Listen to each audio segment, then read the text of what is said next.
humidity could get up there, and it will be warm as we take a look, Spencer, at your Ford keys to today's game. Timmy, I'm going to ride this theme. It's really about Baylor needing to be consistent. They are a top 5 offensive team without it, but we've seen them struggle against SMU. They're coming off the bye. I'm curious, once again, if they can just turn that switch on and be dominant. They're getting some of their shiny parts back, namely KD Cannon and receiver Seth Russell. Knows he will have them available. Let's see if he can deliver. Kansas needs to grow up fast at that quarterback position. We talked in the open about Ryan Willis. He really did some good things, but he's going to face a multiple front and some back-end coverages he hadn't seen before. Let's see if he can manage that. Matthew Allen's kick goes through the end zone. Baylor won the toss and elected to receive. They'll have it after the touchback at their 25, and here's what to watch for. Well, it's about KD Cannon, number 9. He's back. Baylor rediscovered that quick strike style, that ability that set the program apart since 2011. Let's see if it's worthy of that, and his play in that slot position or wherever they decide to move him will step up. Brandon Stewart will be on the back end, roaming around, trying to defend and prevent him from breaking this game wide open. This is the first time in school history the Bears have started the season 5-0 for the 4th straight year. And they'll go reverse with Platt off a jet sweep look. And the speedster, sophomore from Willis, Texas, is pushed out of bounds by the veteran Fish Smithson, but a nice, healthy gain on first down. Anthony Smithson, Fish was in his hip pocket, but that's the problem. He was in his hip pocket. Speed on the outside. Chris does a nice job of racing, getting the extra yards. Pressure this time, and Seth Russell knows how to handle it. He can beat you in a variety of ways, but it's that athleticism and resourcefulness with his legs. That's the difference. Ogletree, number 10, knocked him out of bounds and a first down picked up. He's so elusive, so quick. He has so much fast twitch fiber in him. And as a big quarterback, he's so elusive. You get him in your gun sight as a defender, and he takes that angle away from you. 13 yards and a first down there. Shocklinwood in the backfield, and the pass is to KD Cannon. And he's stopped in his tracks by Brandon Stewart. Boy, he's right there, just as you mentioned, and what to watch for. The thing you notice in Kansas, Spencer, from a year ago is that they've got more depth, and defensively they're flying around to the ball. And particularly that front 4. They'll stem down to a 3 front sometimes. Let's see if that's effective for them.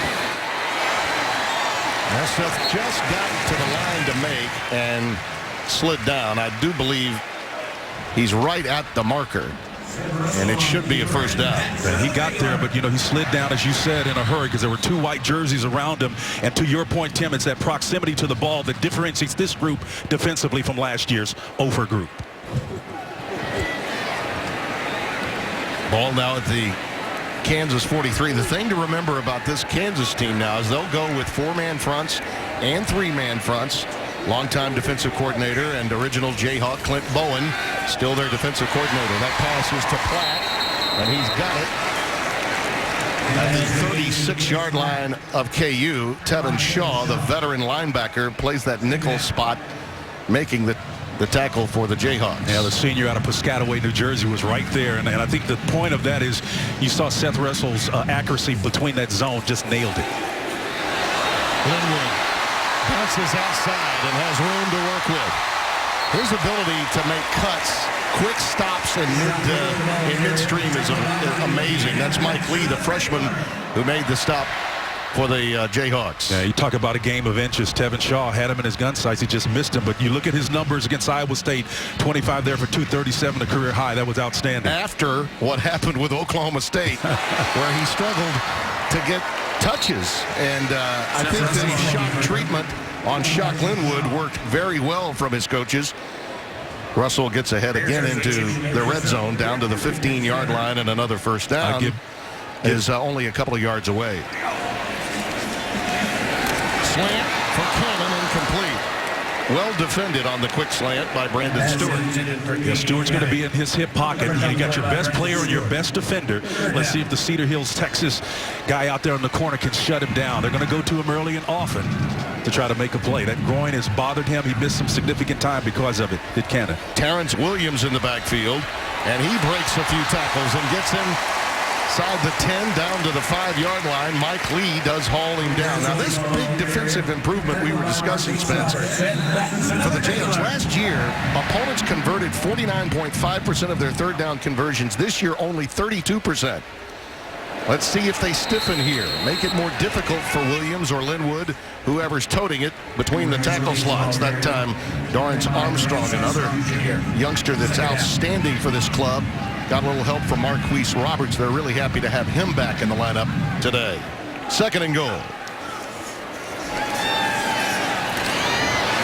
Russell with plenty of room. Touchdown.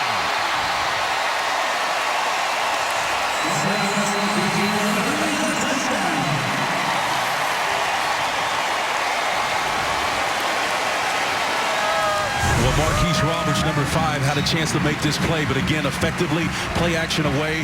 Sets up and heads down the other direction again. You got to nice job of flanking him out and forcing him back underneath, but because of that elusive speed and quickness of the big-time 6'3", 220-pound senior, he was able to get in. 11 plays, 75 yards.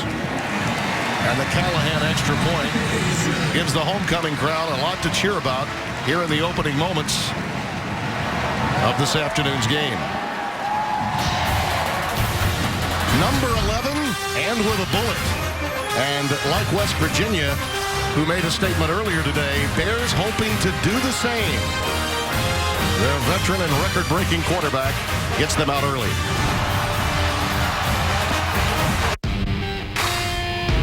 Of leaders. West Virginia's made a statement. Baylor hopes to do the same. Seth Russell has already done his job. You see him there talking with Kendall Briles, the outstanding offensive coordinator of this team. 75 yards, 11 plays. He culminated it with a 5-yard scamper. And the kick comes down to Lucavante Gonzalez. And he drops the ball at the 20-yard line.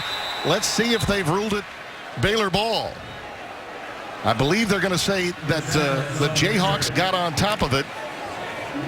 Quebby Gonzalez, as they like to call him, is an explosive player. Had big play after big play a week ago. Put that one on the ground. Austin Moses, the wide receiver, number 85, got on top of it to save the day for Kansas. They could ill afford that kind of turnover. Let's get a look at what to watch for, Spencer, with the Jayhawks. Timmy, it's funny. Ryan Willis, the quarterback, said after the TCU loss that he wasn't able to close his eyes and sleep because of the mistakes that he made. Well, if he reads the coverage and get plenty of shut-eye, he will get that done because David Beatty wants him to read that center safety because you know what Ryan Stewart will be on the back half trying to prevent him to do that. Taylor Martin is their most explosive back.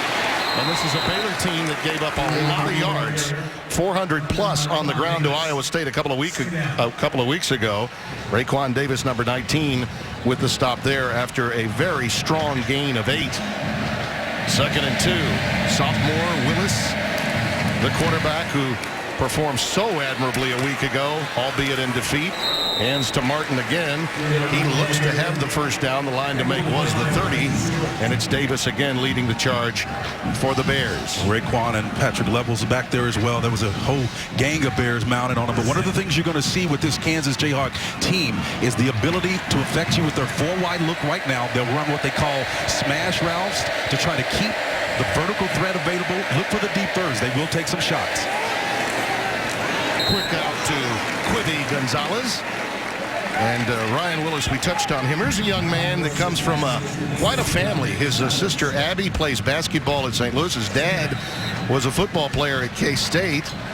I mean, the mom was running track at Iowa State. It's a very athletic family. They're very proud of this young man from Overland Park, Kansas.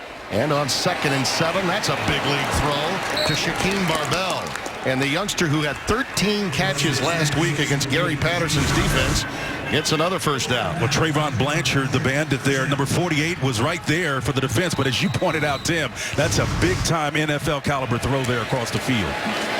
Martin, this time with great penetration up front by Greg Roberts, the sophomore from Nacogdoches, Texas, is tripped up really behind the line of scrimmage that time. Sticking with this 4-wide concept here, and I really like their thinking.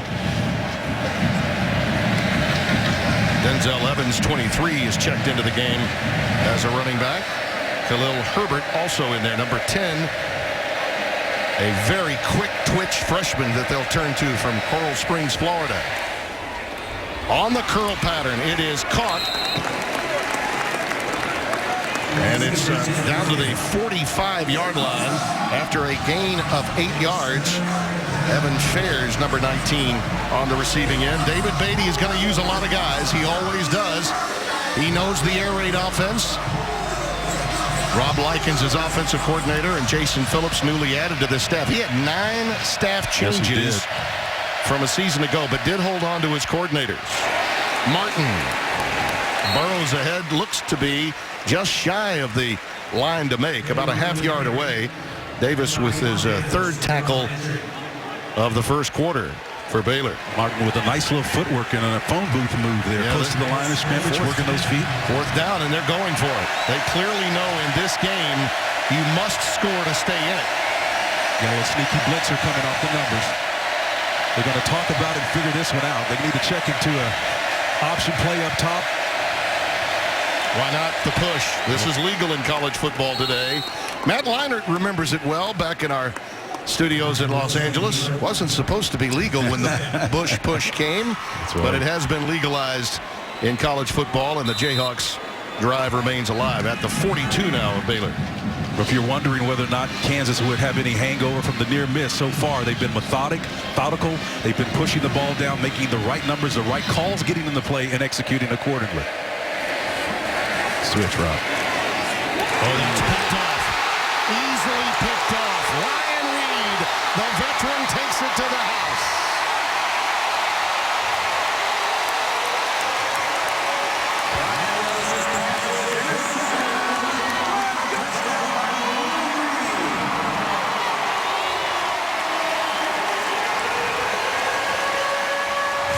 Well, it was intended for Steven Sims Jr., and Reed squatted on this ball again and picked it. That's a long throw. A lot of water in between where the quarterback has to make it. You've got to be confident, but more importantly, as we said at the top of the show, it's making accurate reads, whether it's a center safety or a cornerback that squatted, has his eyes pointed at you. He's got to make better decisions than that. Otherwise, it's going to be a long afternoon, Timmy. Turnovers against a team like Baylor cannot be tolerated. And in those moments when your program has been in the depths of despair, you'd never want to hear fans say that's why we're Baylor. Baylor makes plays. Kansas now knows it. For those of you on FS2, please. 14-0 our score just that quickly after a turnover, and Spencer Tillman, who joins me, Tim Brando, happy to have you with us. This is, unfortunately for Kansas, an all too familiar early game look. Well, Ryan Willis, we said at the top of the show what he could not do was make poor decisions, and he did that, and Ryan Reed made him pay for it with that interception that he took back. And again, I think ultimately, to the degree that they can eliminate that with their young quarterbacks, poor reads, particularly those opportunities where there's no backstop. I mean, that was just a hit your head on the goalpost kind of opportunity for Baylor, and they made him pay for it big time. That's Reed's first INT of this year, his 4th in his career, first career pick 6 for the preseason All Big 12 pick. A young man that's got possibly a future in college football to make it to the next level.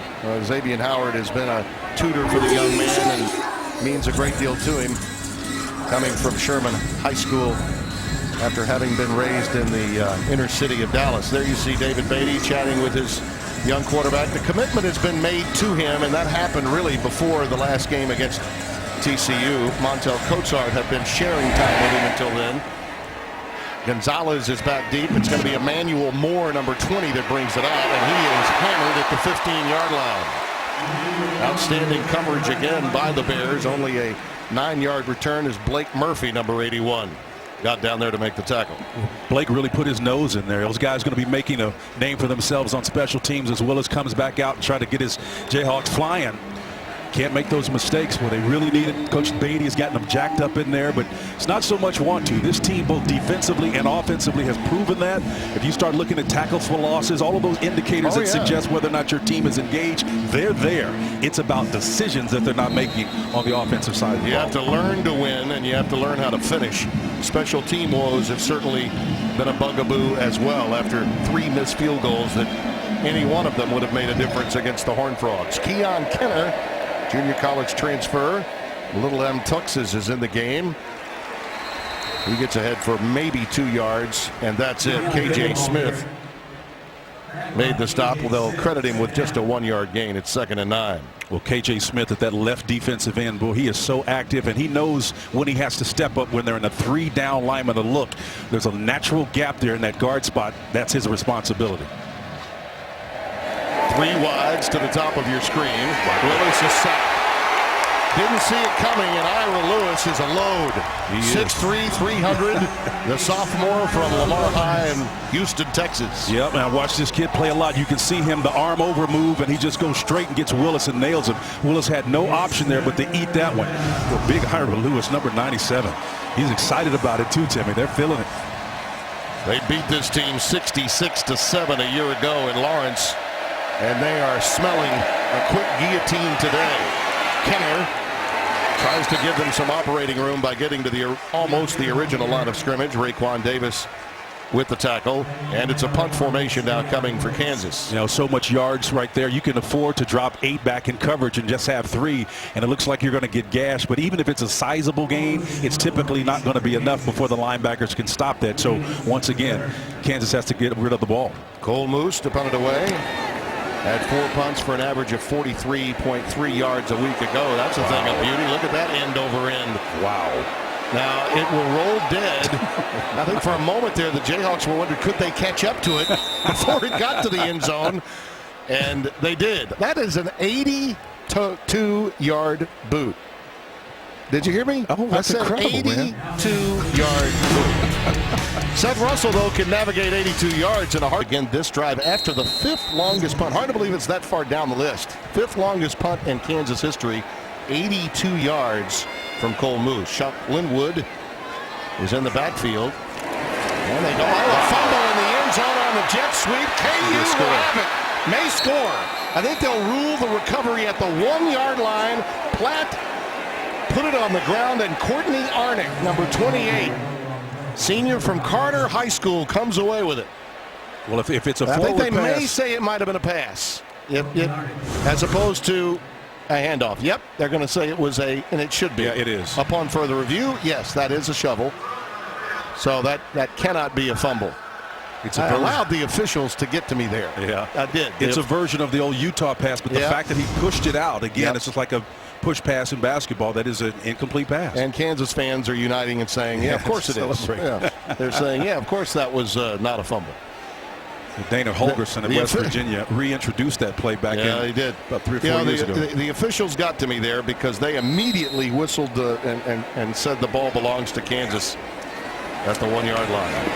Linwood ahead to the 4, trying to get a little room, because you say to yourself, oh my, why would you run that play there at that spot on the field? And it's actually a safer call knowing it's a pass. Well, Kendall Briles, the offensive coordinator, made that call again. I think it speaks to the unconventional nature of this team.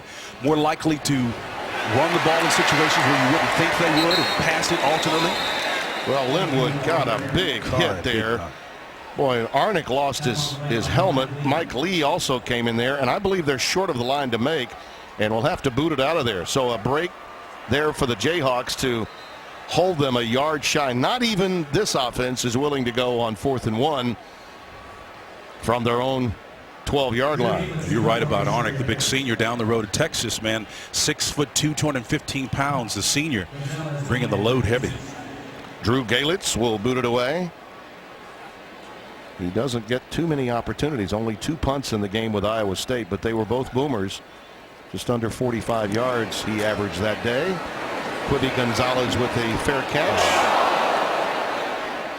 He was knocked down by his own blocker, who I believe was pushed into him there. The up man, Colin Spencer, was actually hit by the defender, and he in turn then waylaid Gonzalez, and he is on the ground and pretty dinged up, I think. 37-yard boot. Obviously no return. No flag, and there shouldn't. It would be a factor for that team, you would expect, late in the day. Taylor Martin is in the backfield now for Ryan Willis. Nice. Rolling to the right, he's got plenty of room, and Willis will slide down after a gain of 3. Raekwon Davis has been very active so far in this game, involved in 5 tackles already, a handful. They'll give him just 2 yards, so it's 2nd down and 8. The junior from Rockwall, Texas, has been busy, and I think he will continue to be because of the scheme that Kansas wants to do and work in the short side of the field now. Let's see if they come to the trip side. A lot of room to work with. Pressure. Ball is tipped high into the air, and that had interception written all over it. It seemingly hung in the air for an eternity, but no one could find it.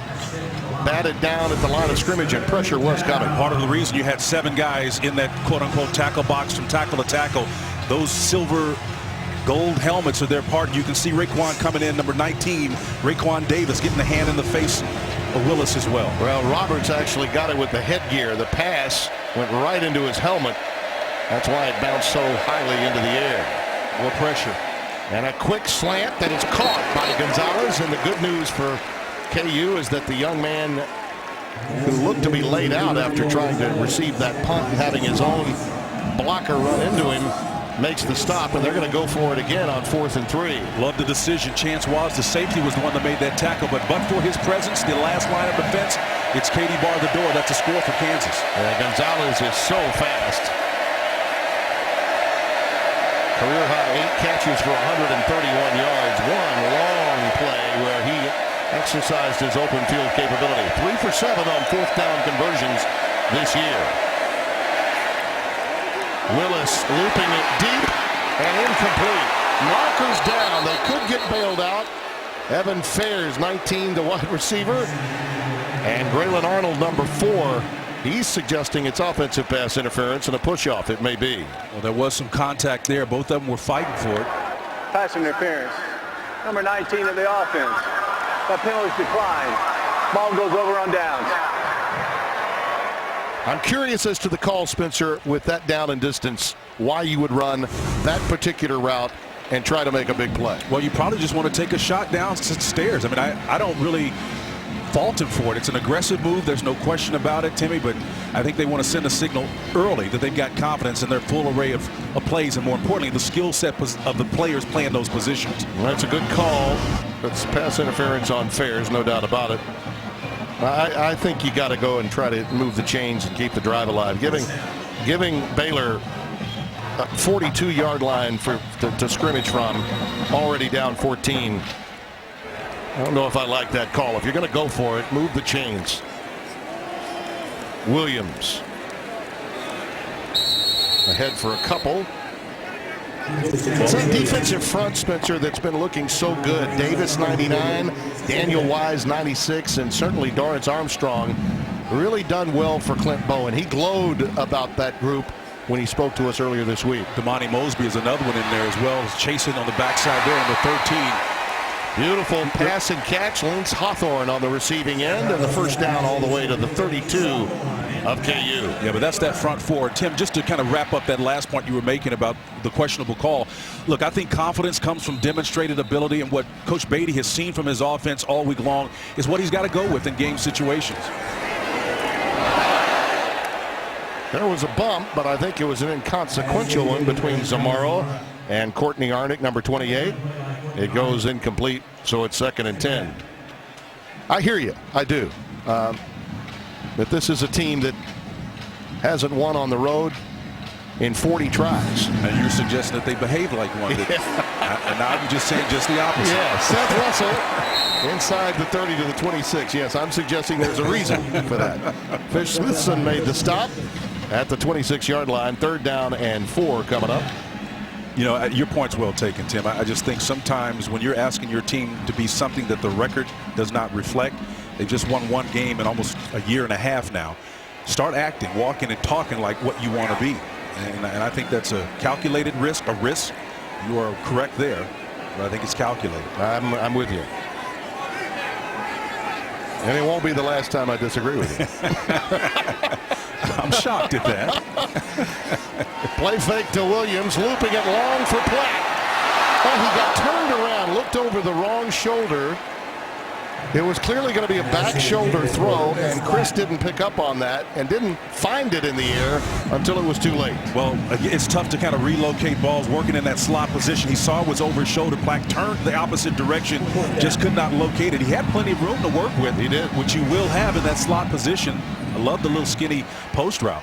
Well, eschewing the 43-yard field goal. They'll go for it here on 4th down and 4. And this is what they do. This is Baylor. And this is, for the average person looking at this, they say, this is atypical. What are you doing? Well, this is Baylor. And Seth Russell with wide open spaces. That's why you do it. That's Baylor football. Touchdown.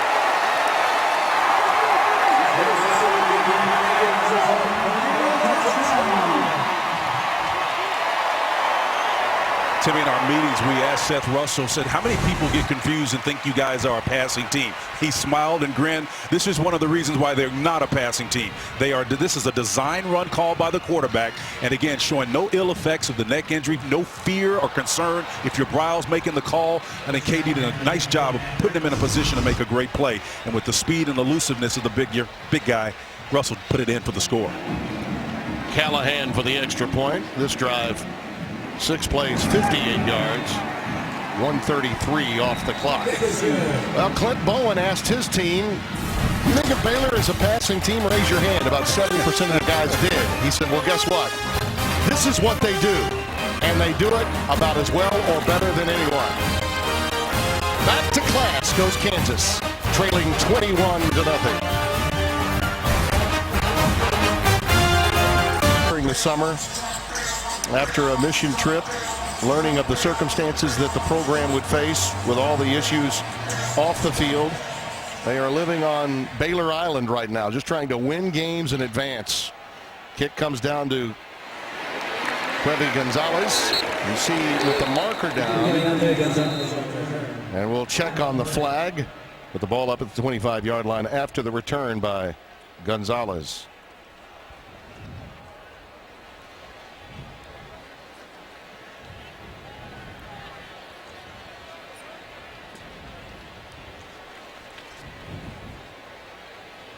Eddie Shelton is our referee. During the return, holding number 16 of the return team at the distance to the goal, 1st down. Now let's get to a Carl's Jr. and Hardy's game break with Mike Hill in Los Angeles. Man, they are breathing a sigh of relief in Death Valley tonight. NC State forcing 3rd-ranked Clemson into overtime. Wolfpack needed a touchdown to keep it going, but Ron Finley picked off by Marcus Edmond in the end zone. Tigers are celebrating 24-17. Remember, NC State missed a 33-yard field goal as time expired in regulation. Hello, how do you do? It's college football. Nothing is automatic. You wonder about perhaps a hangover for Clemson. North Carolina State's played very well for Coach Doran, who came over from Northern Illinois. Keon Kenner is stopped by Taylor Young. The suddenness of the junior from DeSoto, Texas. #1 for Baylor. A career-high 17 tackles and 8 solo in that game with Iowa State we had 2 weeks back. Well, he came down that line of scrimmage, boy, with no responsibility to block, or rather to contain. He was intent on making that tackle. He made an outstanding play. Back to that point on NC State. That's a program like so many others in the ACC, really improving. Pass is on the out pattern to Gonzalez, complete. The junior from Cedar Hills, Texas, in a lot of ways a homecoming of sorts for him to have an opportunity to play in this game. Very dynamic. 15 yards on the reception there. Well, they call him Quiv, and he's got a lot of quick-tick fiber in him. They're trying to go to him often today. Quiviante Gonzalez. Right on cue, gets it again, and that time he attracted quite a bit of attention, starting with Grayland Arnold, #4, and he had a lot of help. The beautiful thing about this core, whether it's Steven Sims Jr., all of them, the tight end included, Ben Johnson, Willis is comfortable throwing to all of them. The slot guys, the tight end, that makes them dangerous, although they haven't shown it today. Turnovers have been the problem. 2nd and 10, they swing it out to Evans, incomplete. Pass was thrown a little behind him, and he got tagged by Trevon Blanchard. Trevon is had 7.5 tackles for losses this year. Well, Trayvon, if he were playing the ball, he actually could have squatted on this one and picked it again. This is just a poor decision to make this throw in the first place, and Phil Bennett is looking on, and he's licking his chops right now. He wants to deliver pressure. This is exactly what he wants, 3rd and long, and I'm shocked if they don't blitz here. They're creeping up to the line of scrimmage with just 4. Maybe they play coverage. Yep. Well, they got a little premature movement by Taylor Young moving the way he did. False start. Number 62 of the offense. 5-yard penalty. Remains 3rd down. You know, they moved Banks from one tackle to the other. Hakeem Adeniji, 78, a freshman, is playing at the left tackle spot. Banks moved over to right tackle. But Taylor Young deked him a little bit there and forced the premature movement and the false start. So a bad situation is worse. 3rd and 15.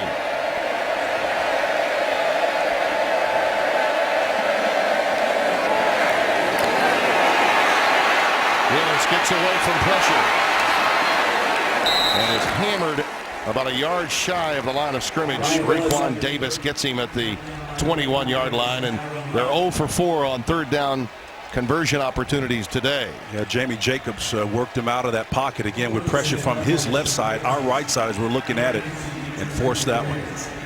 Cole Moose, who hit an 82-yarder his last try. This time goes with a tight spiral as opposed to the end over end, and it's Tony Nicholson at his 26. He has the edge. Really stepped out of bounds.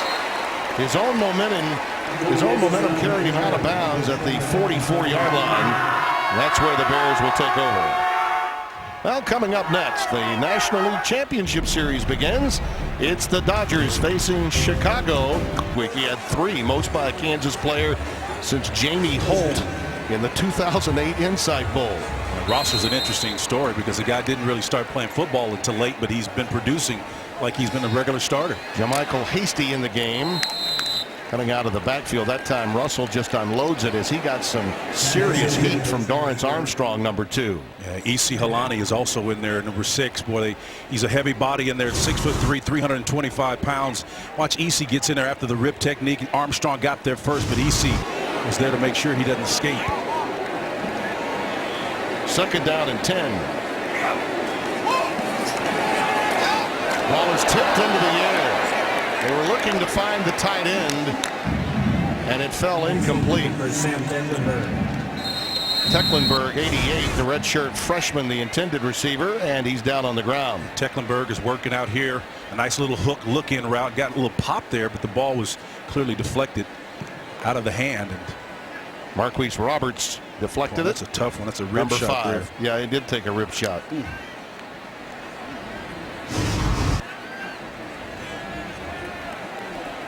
By the way, this Baylor offensive line and the tight ends were stuck in the elevator of the hotel nearby that we were staying in last night for well over an hour.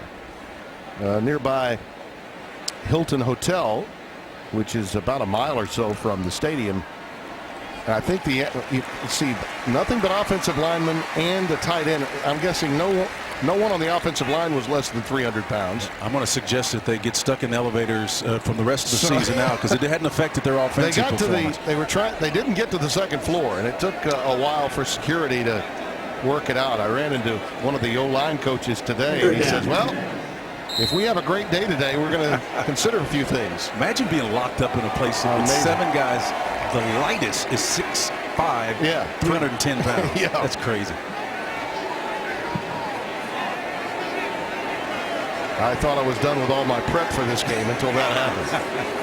On 3rd down, Russell over the middle, incomplete. It was right there too. Katie Cannon did not reel it in. The ball was airmailed just a little. And a punt formation coming for Baylor on 4th and 10. Well, Cannon's got speed, but he's coming off that little tender groin. It's caused him to miss a couple of weeks, but I'll tell you, Seth knows he had a little bit too much on that one. But if there's anybody more equipped to take it to the house, it would have been number 9 at that X receiver position, Katie Cannon. Laquiviante Gonzalez is awaiting this boot. Russell, by the way, is 4 of 11 for 48 yards now. Very effective on the ground. His rushing yards are almost the equivalent, if not better, than his passing. 60 yards and rushing, a couple of touchdowns. Gonzalez with a fair catch, and he makes it at the 7-yard line. 49-yard boot. Well, this is what you're up against at a program like Kansas, and they are improving from a talent standpoint. There's no denying that. But just look at the numbers. 14 straight conference losses. 23 against ranked opponents. Their last win coming against Georgia Tech in 2010. And the away from home issue, 40 of them, 37 of those would be real road games. The other 3 at neutral sites. Well, the way you coach against that, if you're Coach David Beatty, you say, hey, look, guys, we were giving up 46 points last year on the average, 560 yards per game. Today, this year so far, they shaved 13 points off that, only giving up 33. Meantime, 419.2 yards. That's 141 less than they did last year. So there's progress to be sure. Taylor Martin, he's really, of the running backs between the tackles, been the most explosive for the Jayhawks so far this year. KJ Smith, the junior from Frisco's Centennial High School, making the stop. We have come to the end of one quarter. The Baylor Bears looking to remain undefeated and shooting up in the rankings on FS1. Rob Stone and the guys are really busy today with action not only here but also on Fox with that USC game to boot. Plenty of scores and highlights coming up at halftime. Taylor Martin. He gets it out to the 19-yard line, maybe the 20.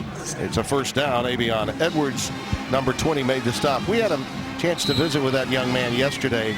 Very pleasant experience talking with Avion. He's one of the leaders of this club.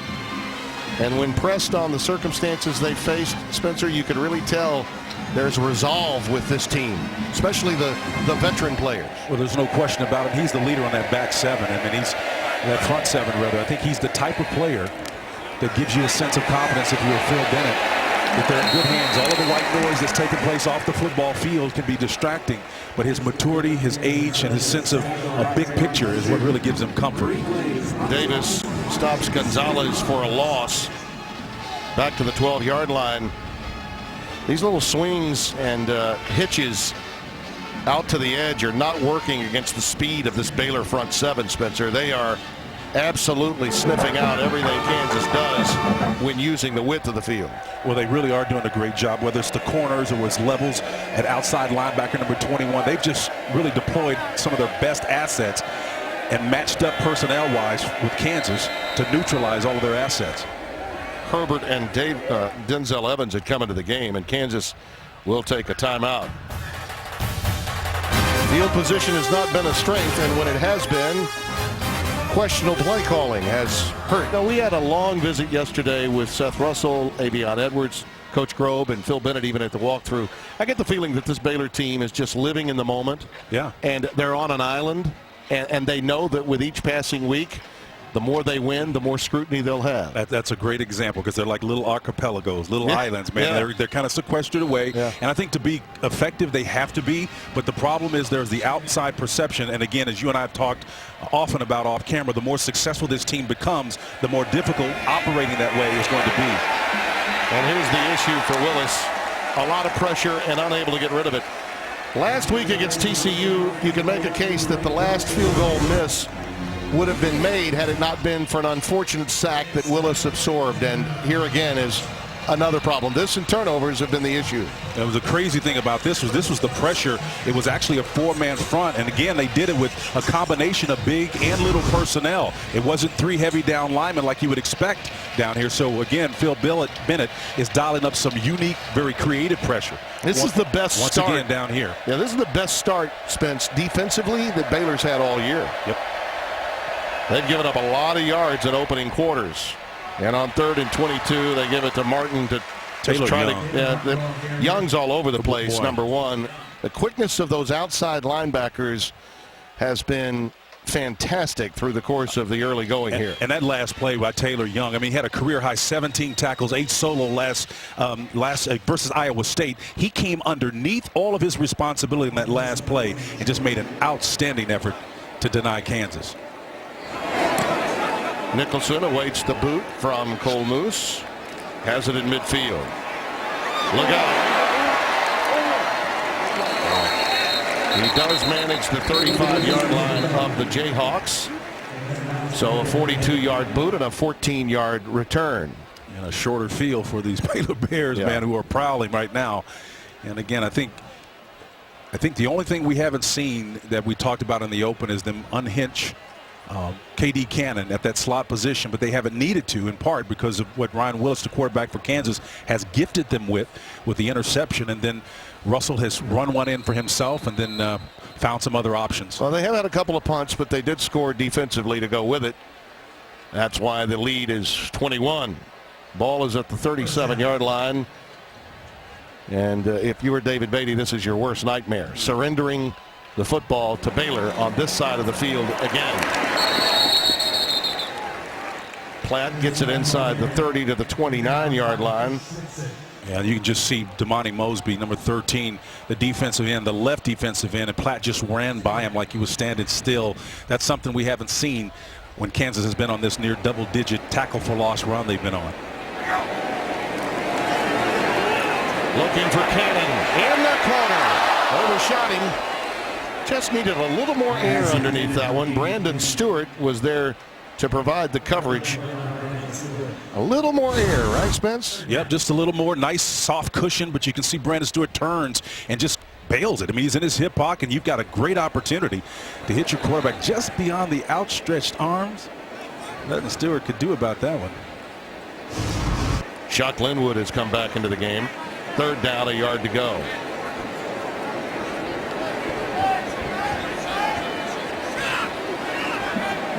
We're trying to get some communication. The shot is on the wrong side of the ball. Direct snap. Yeah, right to him. I think the communication was, hey, shot, move over. You're getting the ball. This just in. You're getting the ball. Get over here. We finally got lined up a direct snap. Draw right up the middle, and they gutted him, but it almost didn't happen. Quick slant, incomplete, intended for Ishmael Zamora. It's really funny. Linwood had such a bad outing, and Russell really is the leader of this team and the conscience of this team to go with it. And he has a way of just a swagger about him, Spence, that the other guys really pick up on. It's a quiet confidence. That's the tight end, Furbacher, 85, who makes the catch at the 17-yard line. And you know, we asked him yesterday, I said, when you're in those situations on fourth down and you're being told to go for it on your own 28, he says, well, I just kind of make some hand signals over it. Coach Browse, I never want to give the ball up. He never wants to punt. Linwood, nothing doing this time. This is a stout defensive front. That front three or four, depending on what Clint Bowen, the defensive coordinator, wants to go with, has been pretty effective today. I think Courtney Arnick helps him too at that will linebacker position. Again, a lot of times he doesn't have to come off the field. Number 28 will stay on the field and provide a very effective run stop opportunity as Bowen looks on. Yep, he now knows that on fourth down and a long four, they're going to go for it here. And it's Baylor that calls the timeout. Clint had a chance to interview for the head coaching job before David Beatty got it, but they were both friends, had worked together as assistants in the past, and it's a quality marriage between those two. Yeah, and Coach Beatty just loves him because he really, after last year's performance, look, the bottom line is the numbers were a true indicator of who they were or were not defensively, and he combed the nation looking for solutions. He talked to everybody about how to remedy their problems. Did some things schematically. They will bring in 3 and 4 down linemen and leave them in the game, not change personnel as much, which helps them.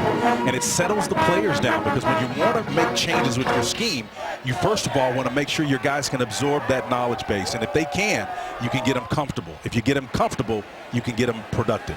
Well, that long four has officially become 5, and Baylor's decided to kick. After the timeout, Chris Callahan will come in to boot it away. 36 yards the try from the right hash. Oh, I think he hooked it. That was a very bad hook by Callahan. Against Iowa State, he made the game winner from only 19 yards. The second, Sims takes the pass and gets out to about the 25-yard line. Second down coming up. Tim, I think that's a great point, and we talked to several players yesterday and coaches about this, and it's almost, you know, they kind of remind me of my neighbor's cat. He's got a cat named Felix, and I play with him, and the guy's just all over the place, and then he'll just stop. He gets bored, and he just doesn't want to play anymore. I mean, this team, when it has a carrot dangle in front of them, is outstanding. But when the threat is not there, they just kind of die down a little bit. Khalil Herbert gets the first down beyond the 30 to the 31. Davis again on the stop, and that's the man Jim Grobe charged with really being the facilitator and administrator of this staff that he inherited. There's really no one that's been asked to do anything quite like this. You really could not, even in the post-Bobby Petrino situation with Smith at Arkansas, not at all similar to this. And yet it was an entire season that he took over. But he's inherited a staff that's intact, some veteran players that are all returning, but very little depth. Love this beautiful pass by Willis, and it's caught by Jeremiah Booker, 88, sophomore from College Station, Texas. Big first down, a 27-yard gain. Love Jeremiah Booker, man. Great long athlete. After this speed play, maybe we'll get a chance to take a peek at that, because that was sweet. Full extension. Herbert remains in the backfield, out of the gun. Willis. Oh. Another pass intercepted. Ryan Reed again. Look out. He could go to the house again. It's Willis that saves it inside the 20 at the 19. And the reaction of number 13 tells you all you need to know. And it's been that problem between the hashes, sim routes, that have been the problem for him. Well, he was trying to find Bobby Hartzog, who was working on that inside slot position, but once again, that ball was thrown on his back shoulders, not in a position where Hartzog even had a chance at making that play. A poor read by Willis again. This is the third poor read we've seen, the second of which resulted in an interception. Wow. And he likes to get his nose in there, but it's tough, man. He's trying to make a play on the back end of that, but his feelings were hurt on that one. His feelings were really hurt on that one. Shock Linwood bouncing outside. Runs out of terrain. This KU defense is impressing me, Spence. Mike Lee makes the stop. This young man should still be in high school, Mike Lee. In fact, homecoming is set at Landry Walker High School in New Orleans in a couple of weeks. And it's instead he's spending homecoming at Baylor at the collegiate level. Got his first start last week. Shock Linwood ahead for a couple. Courtney Harnick makes the stop. They've been put in harm's way, this defense, by a mistake-laden Kansas offense. Yeah, but the hallmark of this stretch is they've always been on. So just watch the body language of this front four in the back half and see if they stay engaged. 3rd and 8. Looping it for the corner for Platt, incomplete. Jayhawks defense comes up big again. Now Chris Pat, that ball was just beyond his reach, and again Russell put a little bit too much air underneath that one. But again, I think the fact that the coverage put him in a position where he could make that score is the indictment. This Jayhawks team just doesn't have the back end speed to match up with Baylor. Well, a few bluebirds as they bring Callahan back out. I got to tell you, they're so used to going for it on 4th down here, but the truth is, you got some tough games coming up. That's right. You got to get Chris Callahan's confidence back. This time from 34 yards. Wow, he did it again. David Beatty, Clint Bowen, very happy to see no harm after yet another turnover committed by the Jayhawks. And the problems continue in the kicking game for the Bears. They've got to right this ship before they go to places like Austin, Texas, and others within the Big 12. If you want to play with the big dogs, the Bears special team better get going. We are back in Waco. Baylor, with a couple of missed field goals, allows Kansas to sort of hang around here in the second quarter, down 21. Willis again under a lot of pressure and sacked back at the 16 by Taylor Young. Boy, he and Raekwon Davis have been unblocked most of the day. People are attempting, they're just not executing. And what they know is Ryan Willis is not looking to run the football. And so when they get down here backed up, they know that they can pin their ears back a little bit and play a little bit more aggressive down here against this tall, game, but inaccurate quarterback. Third sack of the day. More pressure. Bingo. And it's Raekwon Davis on the opposite side. It's been either 19 or 1 all day, and they are feasting on Ryan Willis right now. Well, it's like stealing. He's going to come from distance here and here on the outside.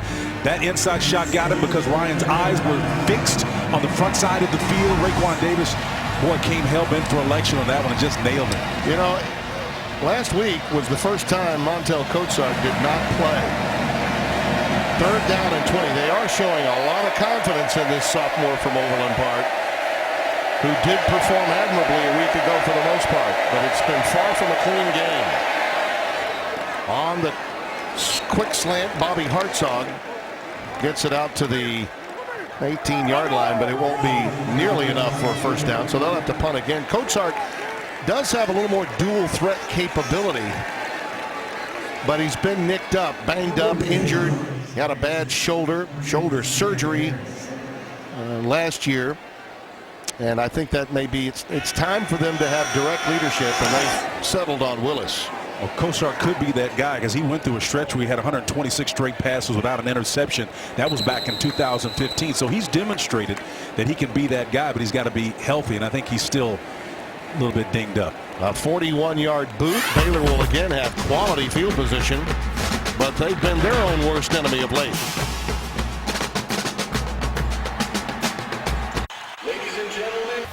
All right, Rob, thank you, and appreciate the love. He actually gave me some West Virginia love at halftime of the earlier game today, well, Rob. You were digging on him. You were liking. I've got them in the top 10 in my poll, and they're down at 20 in the AP, I believe. There's a crossing pattern to KD Cannon. KD can do. Touchdown.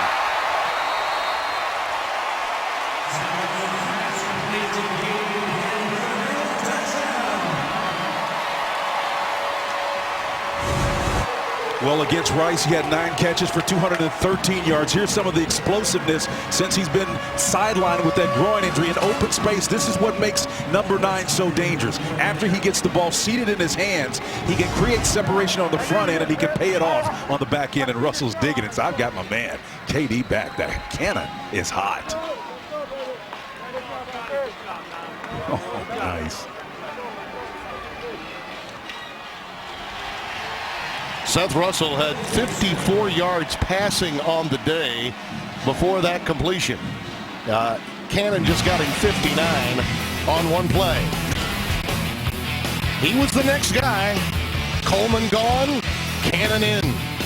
Baylor keeping 8-0. Seth Russell with the touchdown pass. Equivante Gonzalez will take this one from a yard deep in his end zone. Can't quite make the 15. Look who's down there to make the tackle. Lenoy Jones, the reserve linebacker. Let's now get a quick game break from Mike Hill. Mike? Guys, top 10 battle in Knoxville. Number 1, Bama. Number 9, Tennessee. One thing is almost guaranteed in the Alabama game is a non-offensive touchdown this season. Ronnie Harrison picking off Josh Dobbs for the pick 6. 8th defensive touchdown this season for Bama. That put them up 14-zip. Tennessee has scored to make it 14-7 in the second. Thank you, Mike. As predictable as anything is that Tennessee falls behind by 2 touchdowns. They have been captain comeback all year long. They had 7 turnovers, 7 at College Station, and yet had a chance to win that game, losing, in fact, in overtime a week ago. Well, Tennessee had been playing it close to the vest up until that point, and again, just ran out of luck. And give Kevin Sumlin's crew credit. They've got it going on both sides of the ball, defensively and offensively. You know, Taylor Martin will bounce it outside. Flags are down.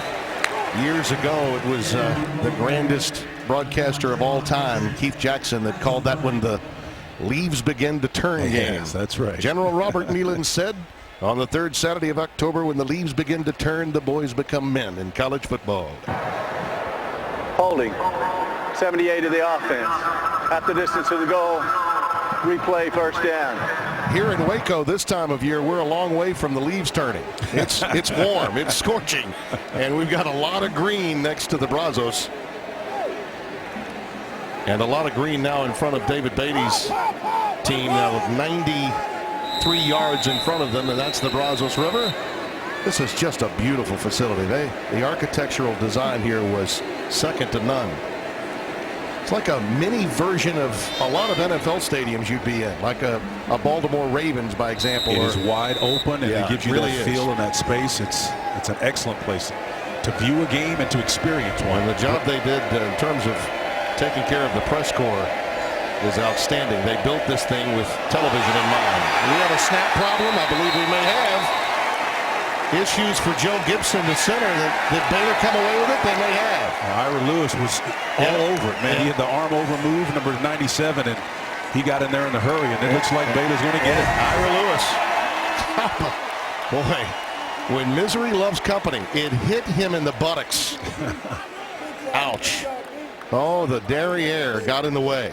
Blake Blackmare on the right guard side, and then Kyle Fuller, the center's there, but Ira Lewis, the nose tackle, is the one that got it. How'd you like to be Ryan Willis just sitting back there going, really? We can't get the ball back? That's just amazing.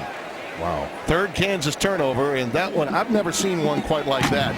Big Joe Gibson wish he had that one back. Number 77 as the center. It's his responsibility to make sure it gets back there, and it just didn't. It just looked like it hit him on the inside of the leg. Well, it's almost as if he felt like maybe Willis was under center as opposed to in the shotgun. Well, isn't that what it looked like? That would be an egregious mistake because he hadn't been particularly backed up here. I understand why you would have him under center, but he hadn't been under center pretty much all afternoon.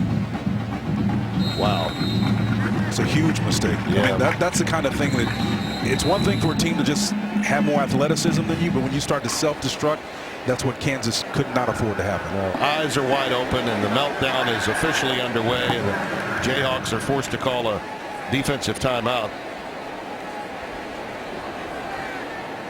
And a reminder, coming up next Saturday, outstanding slate of college football begins on FS1. Oklahoma State will square off against these Jayhawks in Lawrence. Illinois will take on number 4 Michigan on the Big Ten Network. Plus a doubleheader on Fox. 21st ranked Utah taking on UCLA. And then Baker Mayfield and the 19th ranked suddenly surging Sooners will take on Patrick Mahomes and Texas Tech. All of that next week on the Fox family of networks. A lot of bad blood, and that last tilt there will be kind of unearthed as Baker Mayfield kind of, I know it's an old story, but it never dies. I mean, you use anything you can to motivate you. It was good to see him have a great performance today in a convincing way. Formerly at Texas Tech, for those of you that don't know, and left, became a walk-on yet again at Oklahoma. Patrick Mahomes is the goods, though. He's been banged up a little bit this year. Got hurt, in fact, in the Kansas game a few weeks back. But West Virginia's flying, ferocious defense got the better of him today. That was a statement that Dana Holgerson's team made. Linwood, the lone setback with Russell in the shotgun. Wow. Almost untouched. Touchdown, Baylor. That is a new school record for Shock Linwood. Passes Alfred Anderson. 36th rushing touchdown. He's been challenged as Shock Linwood to step up and be more consistent, and it doesn't matter that he's the Baylor Bears career all-time rusher. They've managed him just like they would any other of his battery mates back there. William Torrance, Terrence Williams, and all the others have stepped up big time to push him. Alfred Anderson played from 1980 to 83.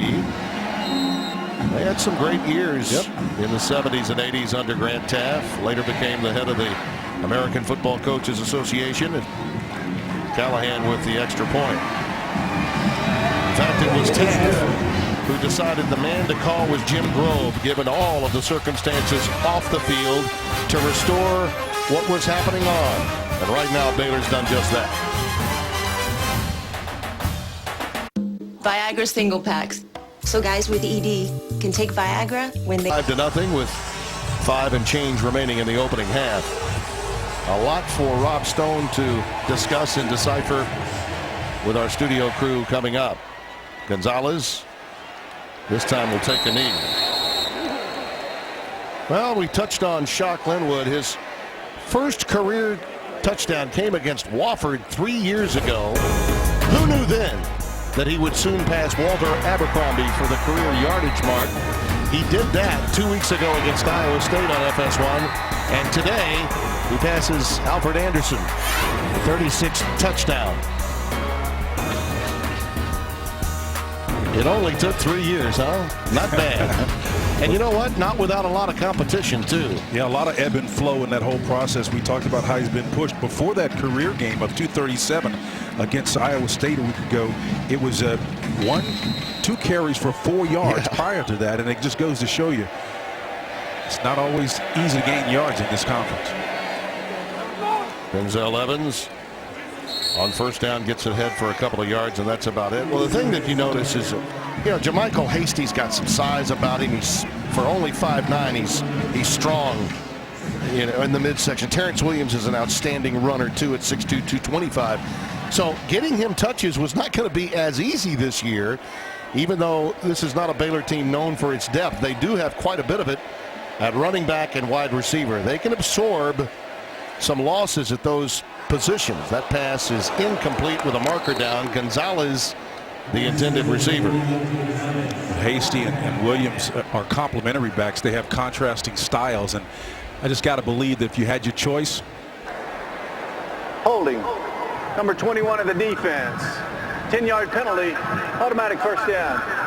Patrick Levels, that's the first Baylor penalty of the day. Yeah, that's pretty clean. Now go back to 5 weeks ago when we were here for the SMU game, when I believe they had 11 at halftime and 10 were false starts. We couldn't get any kind of rhythm up here calling the game because the laundry was everywhere. Yep. It's crazy. But just to close on the point with Chuck Linwood, I think what makes him a special back and why you would want him on every down is because he is a combination of speed and size and everything you need. He's a 4-down back in my opinion. Willis just trying to play through it now. Gets it ahead to about the 39-yard line to Shaquem Barbell. We see this cycle many times, Spencer, in team sports, and there is no team sport quite like football. We'll have trips coming to the bottom of your screen on this play. I'll get to the point I'm making in just a second, because I'm sure a lot of people tuning in and seeing this score, understanding how competitive last week was, are saying, yeah, I kind of told you so. This had to happen, right? Here's Willis, decides to tuck it and run, gets it out to the 43. You give a wonderful performance, you do everything to win, and you can't. And then psychologically you wonder what's left. Now you have to go on the road. This is all too predictable. Well, this is the game. There's called the inside game. It cannot not be played. After you have the near miss last week and you get it put in your face the way they have today, Kansas emotionally has to respond in a way that's inconsistent with what their past has been. And that's the inside game that can, again, not be played. That's what's happening right now. David Beatty has got to let these players define themselves, and he's got to coach them accordingly. Very difficult job. That's a beautiful pass that really should have been caught by Sims. He did not bring it in. Jameson Houston was right there with him, but that was a well-thrown ball by the sophomore quarterback. Number 11, Steven Sims, should have brought that one in. And again, it was just a 4-man rush there, but the ball was placed over his shoulders. Sims should have pulled that one in and could have extended the drive to move the change and give them a little bit of confidence that they much need. He's the only one that could have caught it. The defender had no chance at that one. The boot by Moose is a good one. He rolled dead inside the 30-yard line. Well, Seth Russell's career winding to a conclusion. 13-0 as a starter, moving to 14-0. And a long list of successful quarterbacks here. Bryce Petty among them, RG3.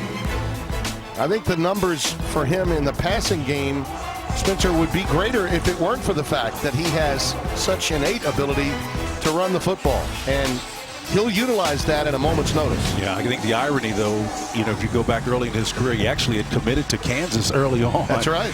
And could have been a Jayhawk, and certainly those numbers you just shown probably wouldn't be as prolific as they are, but his fate would have it. He's here, a Baylor Bear, Well, that's the same hometown, by the way, as David Beatty, the head coach of Kansas. Those two had a connection.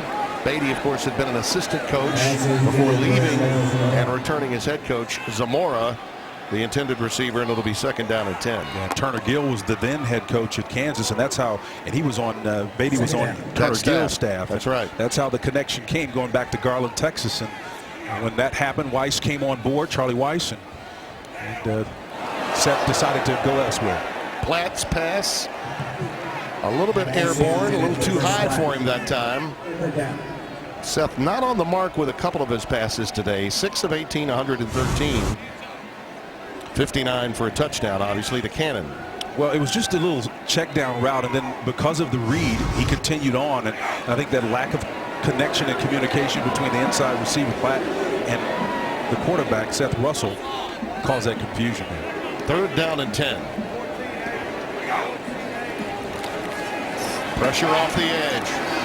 Russell lets it fly to Lentz. Hawthorne. He's got it. And a 1st down to the 47-yard line. Tevin Shaw with the stop as the youngster Hawthorne, who multi-talented young man, had to play some quarterback when everybody got hurt by season's end in 2015. Yeah, Tevin Shaw is a safety. You can see he just doesn't have quite the athleticism that a corner would.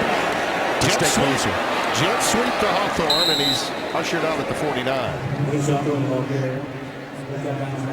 Baylor certainly putting their foot on the pressure, on the pedal here, trying to work this field and pace and tempo, going 3 receivers into the boundary now. May take a shot here, Tim. Empty backfield. One more touchdown, and a lot of the starters may be in shells for the 2nd half. That pass is tipped into the air, almost picked off twice. Wow. Mike Lee had a first shot at it, and I think Marquise Roberts tipped it. Yeah. Tevin Shaw is down on the ground. He's hurt.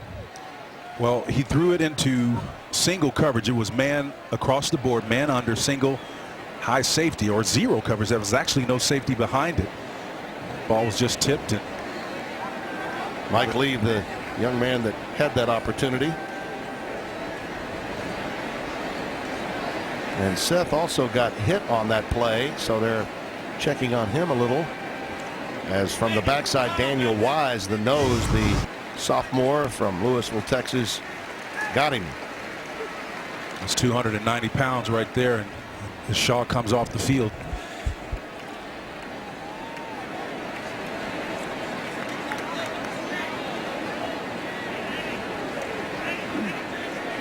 Linwood. The good news is Seth is all right. Linwood is back out there along with K.D. Cannon on 3rd down and 5. 3 for 8 on 3rd down conversions for Baylor, and an 0 for Kansas.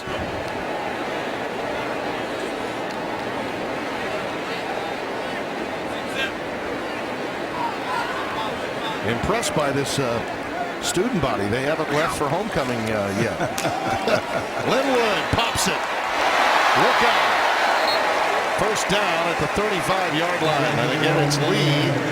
His baptism under fire continues. The freshman from New Orleans with the stop. Well, I can just show you. He's just so neat inside that space, that tight area. I think we had 3 or 4 Jayhawks trying to defend this guy, and he can make it miss. That's why he's a 4th down back. There he is again, dragged down at the 28 by Roberts. We asked him, you know, he did almost lose his career a year ago. He's very grateful for what he has, Spencer. What's going on in his mind when he pulls the ball down? And he said it's very quick, and yes, it is concerning. I'm always aware. Linwood on another direct snap. Yeah, and I think that awareness actually is something that happens in real time. It's not affecting his performance. He's assessing whether or not he should slide at any given moment, and he's processing it all the time. As they get the 1st down, they'll move the chains, but it's because of those wise decisions, when to get down, when to throw it into coverage, when not to. And here's a little wham scream that they got a chance to get Cannon on the outside on. And Cannon gets it inside the 20 to the 18-yard line before being taken out by Derek Neal, number 7. Backup corner from Dallas, Texas, Lincoln High School. Really look how they've used Cannon today from inside slot precision, and then they moved him to the outside to affect plays as well. And even though he's just on the numbers, Tim, I wouldn't be shocked if they take a shot here. There's backside pressure to get Russell. And a marker down. I think Neal may have had an arm on K.D. Cannon. And Russell took quite a blow into the midsection there. That's the second shot in the last 3 plays that he's taken. And again, it's clear to see up here what he was looking for and trying to happen. K.D. Cannon on the outside was matched up with inside shade. In other words, the guy that was defending him had given him the outside. So just toss that ball up. Pass interference. Number 7 defense. 15-yard penalty. Automatic first down.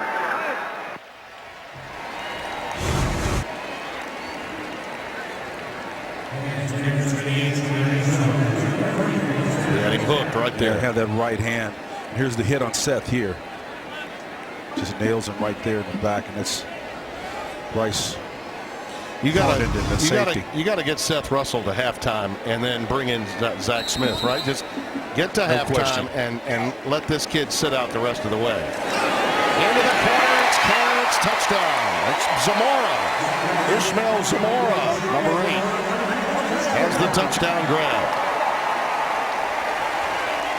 And I really believe Russell should take the rest of the day off. Yeah, Marnez Ogletree, the cornerback, number 10, is standing there trying to defend. He has no shot at trying to defend that ball. It's perfectly thrown. And you're right, Tim. If I'm Kendall, I'm saying, hey, I need to rest my guy here. I'm wondering if that's not what Jim Grobe is letting him know even now. He took 2 major blows to the midsection and got up very slowly both times. Callahan for the extra point. I see a towel around the shoulders and maybe some shells on, and that's about it in the second half. Good call. Zamora's first catch of the day, and it's for touching on homecoming here in Waco. Very difficult set of circumstances for this still young and growing Jayhawk program. Trying to work its way through so much negativity that they've been through these last 5 or 6 years. Hard to believe that 2007 this team was playing in a 1-versus-2 game against Missouri. Well, don't forget, coming up at halftime, the State Farm FS1 College Football Halftime Show. Rob Stone, Dave Wanstadt, Matt Leinart, and Robert Smith in Los Angeles. That team, by the way, that Kansas team went on and won an Orange Bowl game, you might recall. That's right. Mark Mangino. That was 9 years ago. Yeah, Mark Mangino obviously did a fantastic job with that unit and kind of set a culture. Unfortunately, had some difficult things arise that affected his program, and they had to restart, and it has been uphill ever since, or downhill, I should say. Yeah. Won the Insight Bowl with 8 wins the following year. Keon Kenner gets it out to the 29-yard line. Davion Edwards making the tackle. Well, the Charlie Weiss experiment certainly did work, and Turner Gill had a short run as well. But I think, you know, we had this comment about they're still paying for the Charlie Weiss issue. Literally, I mean, let's be clear. Literally and figuratively, they're still paying for that. And I like Charlie. Yep. I've not known him for a long time, but that was not a wise choice. 2nd and 6. No pun intended. Yeah. Kenner remains the setback behind Willis. Nice. Well, open spaces there for Keon. He was highly decorated coming out of junior college at Navarro in Corsicana, Texas. And at Little Elm High School, he was outstanding too. His best run from scrimmage, 14 yards on that play.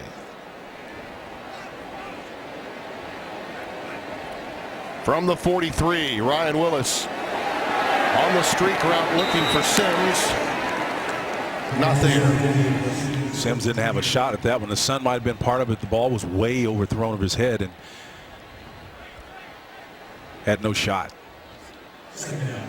What did you make of that West Virginia win today against Texas Tech? I thought it was impressive. I saw this mad scientist junior. You know, you talk about coaches out there. Dana Holgerson is an outstanding coach. He was working that Red Bull on the sideline, pacing back and forth, creating. He was salivating, man. He called a nice game today. You know, Kenner is stopped behind the line of scrimmage this time. Benoit Jones, number 32, the backup linebacker, with a stop. We had them against Missouri week 1, and they weren't terribly impressive offensively that day. But Spencer, what I loved about them, was how they performed on the defensive side of the ball. I think a lot of people just don't realize the job Tony Gibson has done, the defensive coordinator, with really it's back to the future for them. Dana going and getting Rich Rod's old defensive coordinator. Well, Tony has 3 guys that are on NFL rosters today, and that kind of lets you know some of the back-end help that he had last year and in the year before that. I mean, they're an outstanding stop unit, an elite one in the conference. Business as usual for Baylor on homecoming with a 42-0 lead over Kansas. On the other side, we'll get you to Los Angeles for hardworking Rob Stone and his band of renown for the State Farm. Would have rested them, but no one really to test them, to get that litmus test that say we are a legitimate team.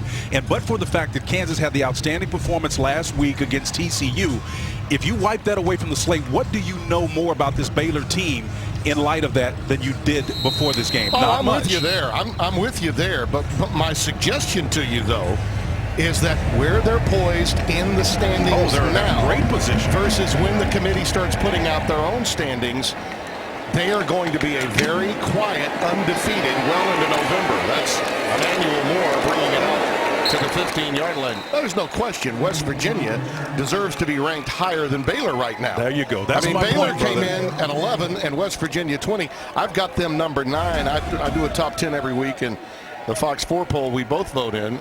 There you see the story on Willis, and the interception problem is evident. But listen, I mentioned worst nightmare because every time they get an open date or they have another win, listen, we're very well aware of the issues and the image of Baylor in terms of what happened in the offseason and what they're dealing with from a news standpoint in every news cycle, week by week by week.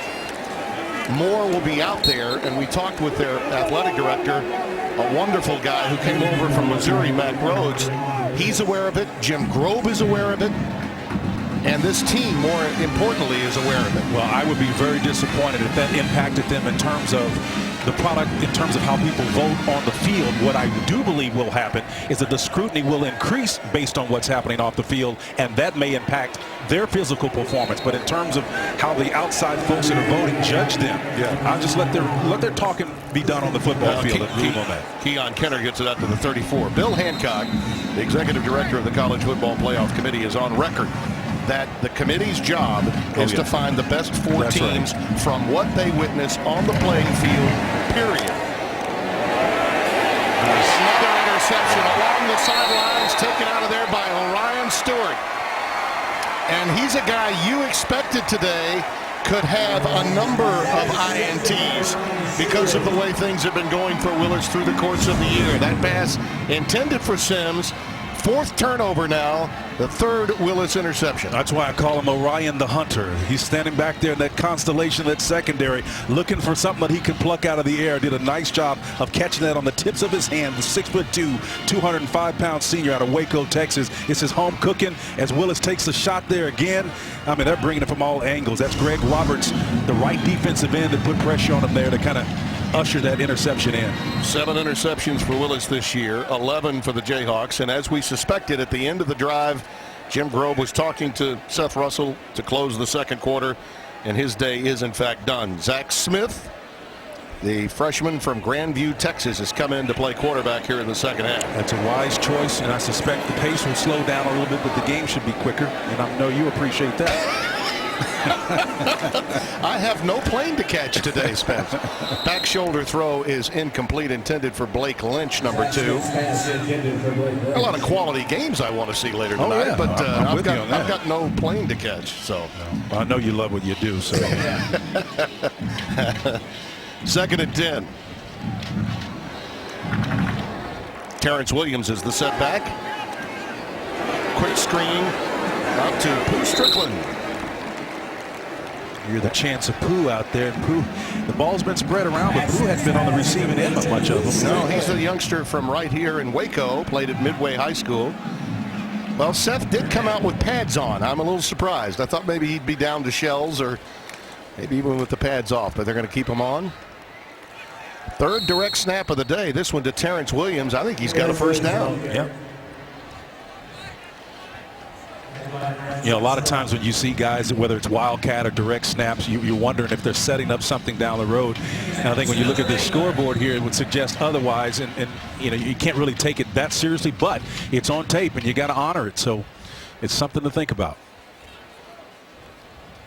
It's Williams again, this time on the direct handoff from Smith. Courtney Arnick makes the tackle. You know, the issue for Baylor long before Jim Grobe got here was the strength of schedule, particularly in the non-conference. You know, having seasons without, in fact, not having another FBS That's right. opponent from a power conference on his schedule. So it's not uncommon for Baylor to be thought of poorly by the so-called pundits as we've got a flag pre-snap. But I'm just going to suggest to you, Spencer, that because of the circumstances the Big 12 finds itself in, Oklahoma not playing their best, giving up tons of yards, and that notwithstanding today's game against Kansas State, Texas is a real False start. Number 64 of the offense. 5-yard penalty. Second down. Charlie Strong's defense is in complete disarray, and that's next up on the docket for them. Yeah, those are your two bell cows you just mentioned. Right, and West Virginia, by far and away, looks to be the most impressive. Well, you can warm up and play them last. That's the last game of the regular season for this this Baylor team. So they got a chance of being undefeated at the end. That pass is incomplete. A lot of jousting going on there. No flag. Jared Atkinson, number 3, the freshman from Mesquite, Texas, the intended receiver. Brandon Stewart was the guy that was tangled up with him. And Tim, because a lot of those blue bloods are not in the fray right now in terms of the lead teams as we regard them schedule-wise, I think that's going to undermine the argument that the conference will have in the minds of a lot of people down the stretch. And that's kind of been the big challenge for me. And I'm looking at it from a 40,000-foot purview. Yeah. Because Oklahoma had the stumble out of the gates with the University of Houston and Ohio State. It's the struggles that you well documented at Texas. Who truly is the bell cow? Play fake for Smith. That pass is caught. It's Strickland. And Poole gets it down to the 20. 44 yards. He's actually down at the 15. Well, the low angle is not going to give you the full appreciation of it. Our crew does a great job, though. Poole Strickland snags this. And as a result of Zach Smith putting that right over the top with coverage, and he found a nice little cloud void there and allowed Poole to continue unabated for a nice, sizable game. Quick wide receiver screen to Atkinson.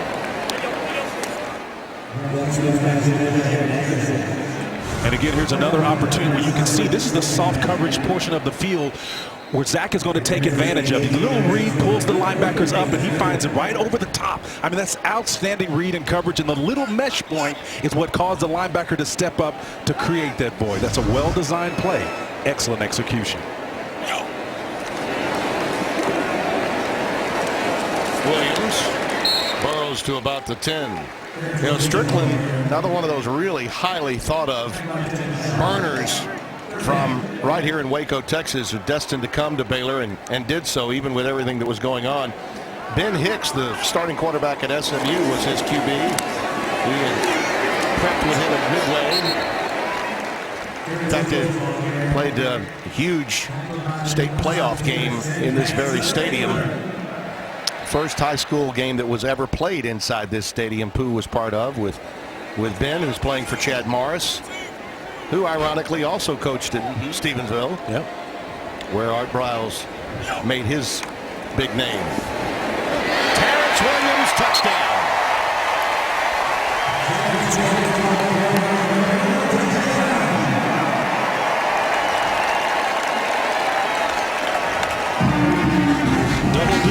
Football, the guard will pull this way and create a void in an open form. You're going to see Ishmael Wilson, the left guard, does a nice job of sifting up through there to allow Terrence Williams to get in unmolested. That was a tremendous read, the off guard blocking for him, getting out in front. Well, a big transfer from Texas A&M, Ishmael Wilson. Played at Bishop Dunn High School. And the extra point is through. You were right, they did slow down a little bit. 3 minutes and 4 seconds, 71 yards. Strickland, the big strike. And it leads to the touchdown for Terrence Williams. fantastic all-state pitcher in high school too. And you make all-state in both of those. That's pretty good. Pretty darn good. And there's Strickland Pooh, a homespun star, going to get plenty of playing time here in the second half. Zach, by the way, threw for over 10,000 yards. And again, you're talking about being able to have an arm that a starting pitcher has to have and a quarterback. I mean, he put in a lot of work playing both sports. 113 TDs, too. That's impressive. Liquiviante Gonzalez back deep, number 1. Along with Emmanuel Moore, this one sails through the end zone for a touchback. Around the Big 12, and again, to speak to that big picture point we were making, Oklahoma does get the job done, and D.D. Westbrook's been the best player on the field many times over. And how about Skyler Howard today? He also ran for 89 yards in that win. But your point to circle there, man, they could go 0-3 for the first time since the year I was born. That was 60 years ago, Timmy, and it was 56. Oklahoma won the national championship. I think that was their first of 3 or 2. That was outstanding. But I mean, it just shows you where the programs were at the time versus where they are right now. That's quite a contrast. D.D. Westbrook, by the way, had 3 touchdowns both this week and last week for Oklahoma. Kennedy. Another negative play on first down. Xavier Jones, 94, piercing through there. Well, he was a laser, was Jones, 94. But he came through there again off the read, the mesh. 94, you're just going to see interrupt the opportunity there at running back. Is just an outstanding defensive play by Xavier Jones. 2nd and 12.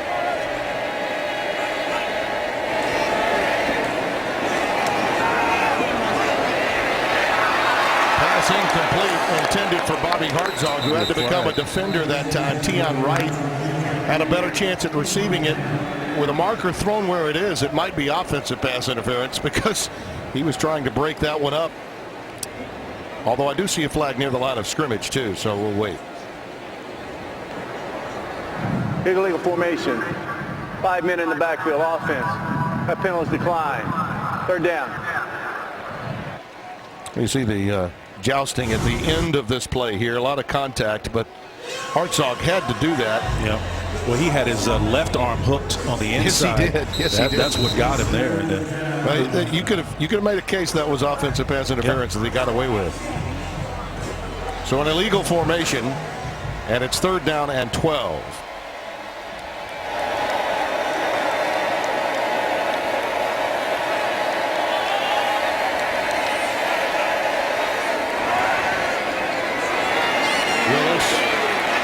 Trouble again.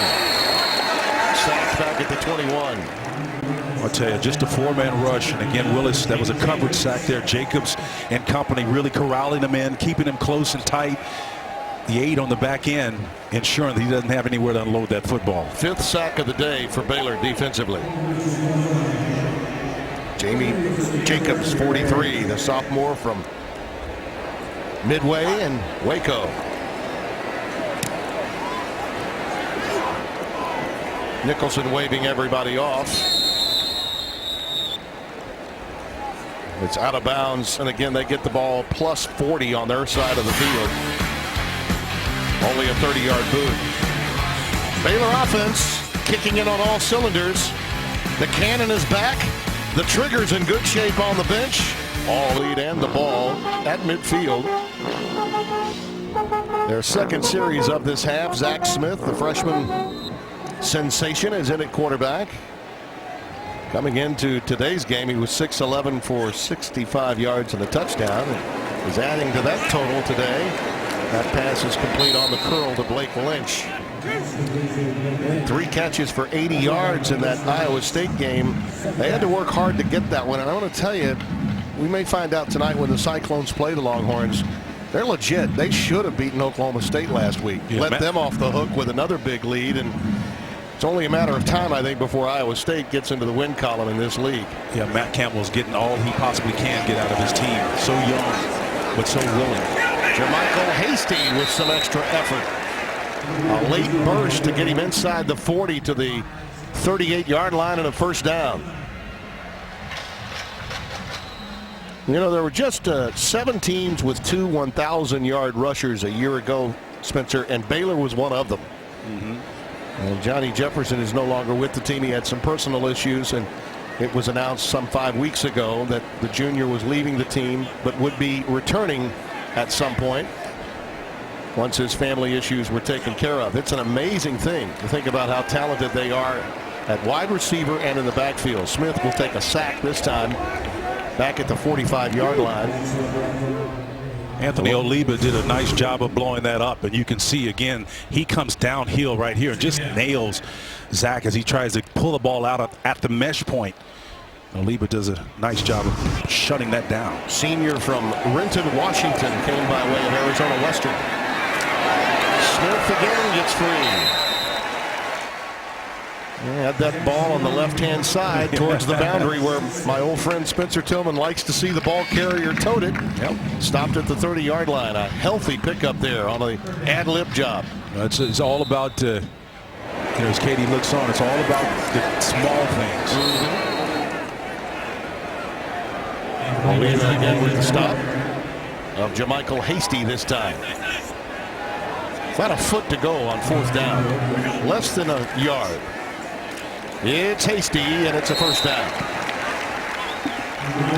I love the dynamic in running back between Shock Linwood, Williams, Hasty. Those 3, they've really created a competition context that kind of governs itself, and that's really a blessing.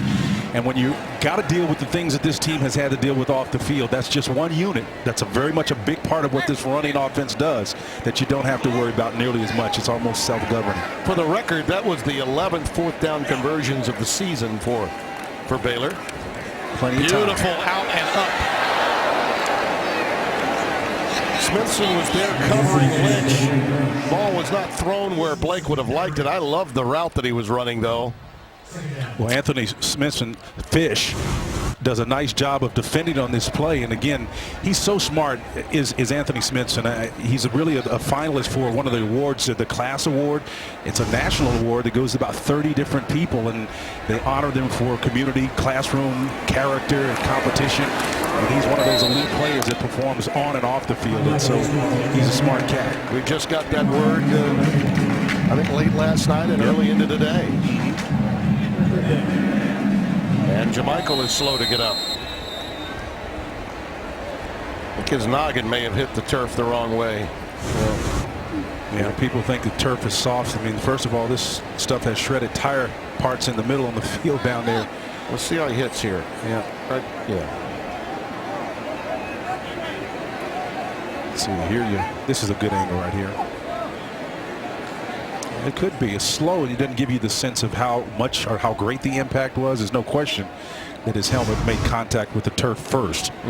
But that's not soft. That's the point. Longview, Texas, about an hour down Interstate 20 to the west of my hometown in Shreveport. That's my dad's hometown, Longview, Texas. That's right. I remember that. 1973, I was calling Pine Tree Pirate football in Longview, Texas with my dad. The red clay dirt and the Longview Lobos. Right? Pine Tree was in at that time they were in at a classification 1 lower than the Lobos. Lobos were 4A, they were 3A back then. I know it's changed since then. We'll be back. She clearly was with the upper body. We know that, but the helmet is strapped on again, and that's good news. As we see some changes put in the backfield now. Wyatt Schreffler is coming to the game. Schreffler, number 31.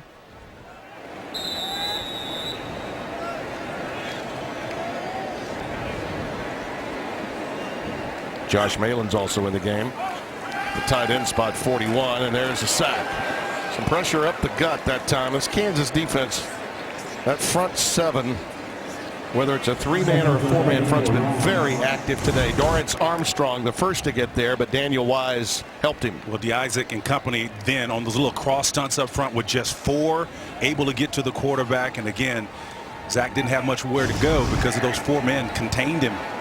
Worked the little games inside, swapping responsibilities. Look at that. Look where Kansas is in terms of tackles for loss this year. I mean, that's right there. Drew Galance is going to try to make a long for him field goal on this 4th and 15. And we've got another hook, this one from 47. He has a career long of 61, but it was not to be this time. So you got a few things to work on with special teams in that open date coming up, Coach. We'll be back. All right, we're going to take you for the tour. Meetings, these teams, and that includes a 31-30 nail biter for RG3 in Lawrence in his Heisman year. I think RG had about 312 yards passing that day. Carter Stanley is coming in quarterback number 9 for the Jayhawks, and Khalil Herbert takes that one ahead.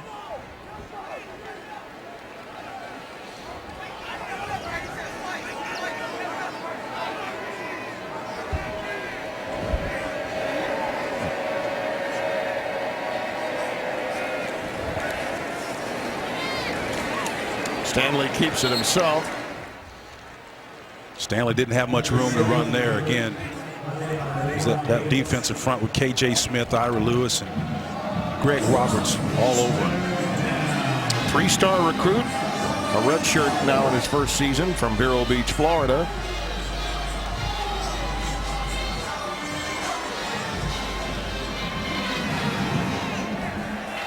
Herbert remains in the backfield. So we can close the book now on Willis and his day at quarterback. Stopped by Raekwon Davis there on that 3rd down and 1. Tough day for Ryan. 10 of 19, 89, 3 interceptions. The 2 early ones very costly. One was a pick 6. Reed had it read all of the way, and they were moving at that time. Had a good drive going. It seemed after every big play there would be a negative play or turnover for Kansas. Yeah, I think you got to give Phil Bennett credit, the defensive coordinator for Baylor. They really gave him some interesting looks, but versus man coverage, he just made poor decisions, did Willis. Herbert is ushered out of bounds just into Baylor territory. Jamison Houston made the stop. Good to see him clapping his hands, Willis, on the sideline, moving up and down, staying engaged. A lot of times young quarterbacks are disengaged, and their body language tells you more about their lack of willingness to stay mentally in the game to support those that are still playing. And Carter Stanley certainly needs some help here. 2nd and 1.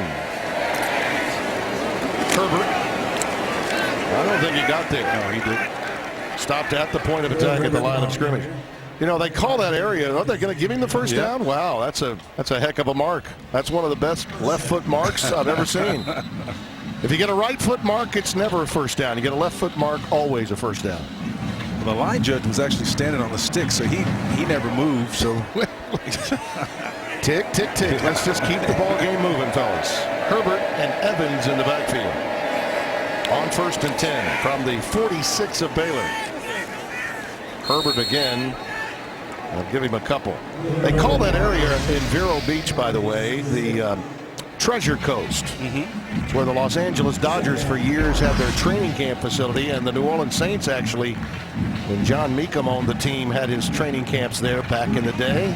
This young man, Stanley, earned the 8A All-State honorable mention, was the first Treasure Coast player in history to throw over 3,000 yards and 40 touchdowns in a season. So an accomplished arm this young man has. He rifled that one in there to Steven Sims. Sims has speed, big time speed, and he gets it inside the 10 to the 9. Davion Hall saved the touchdown, 39 yards. And it was Orion Stewart, number 28, the deep safety, who he initially beat. And Sims did a fine job of navigating after he got the ball seated for a huge gain. I know it's mop-up time, Spence, but I like that arm. I like Stanley's arm big time. He's obviously earned a little playing time. And I gather that Montel Cozart must not be healthy, or he would have been in earlier. He just can't go. That's a nice little check down route or arrow route coming inside, reading that it was a man there. So you treat it like a zone route. You try to find the difference between the defender that's outside, but it was actually a combination coverage. And so he shortened, did Sims, the return on his route, and it was placed perfectly by Stanley on that. That's headiness by the quarterback.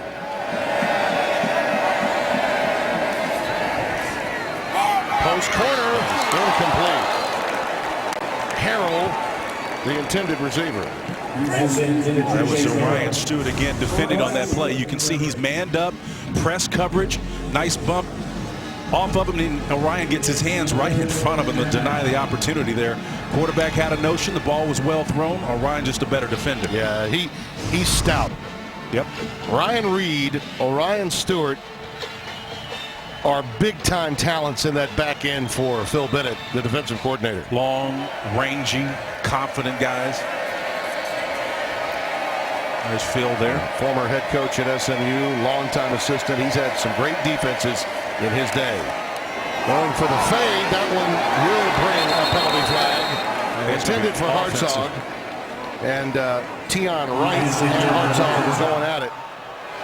Preliminary indication is it will go against Wright. Wow. Tion was jousting with him. Yes, he was. Pass interference. Number 3, defense. Foul occurred in the end zone. Ball was placed on the 2-yard line. Automatic first down. Well, Tion's got his left arm over the back. Yeah, that's the problem. That's the issue. The officials are going to call that. Bobby Herzog is there. You see his hand in the front there. Take your pick. Yeah. Hartzog was jabbing him too, man. Had his hand on the front of the numbers. So, man, depending on where you are as an official, that could have gone either way. And another quarterback is in there. Micah Long just in. Taking the direct snap, trying to make something happen on that particular play. So their heavy package includes a young man they list as a tight end. They're trying to get it in. He'll quickly be replaced again by Stanley. And when you go with a big guy like that, you know, if you don't plan on running him, if you got 2 quarterbacks in there, you actually lose one of them because you're not going to use the one to block, so the math starts to work against you. Second and goal with Herbert in the backfield. Same route. Back shoulder throw for Sims, incomplete. He had a little too much on that one, or it would have been a touchdown. Sims was in perfect position to get it. The back shoulder throw was... Well, Davion Hall was there. I mean, he was in good position. Again, you see him turn and pivot, but that ball for Sims was there. I would make the argument if you touch that one, you got to catch it. Extend yourself a little bit further. It was hot. It was hot, but I think it was catchable. Third and goal. Evans and Herbert in the backfield. Stanley out of the gun. Herbert bounces outside and a touchdown, Kansas. Tavion Wright playing at that field corner position made a poor choice to dive at him as opposed to playing sound. He's going to come up from this position here to make a play to Tavion. He puts his head down, which is the last thing your coach should do. He needs to work to that upfield shoulder to establish leverage and then force the runner inside. He gave up on that play. Herbert's second touchdown this year. Wyman for the extra point. Well, it all began on the reception from Steven Sims, the sophomore from Houston. Their combo receiver made a heck of a run. Yards after the catch. He yacked it all the way down inside the red zone. And from that point, Khalil Herbert, the freshman from Coral Springs and American Heritage High, gets in.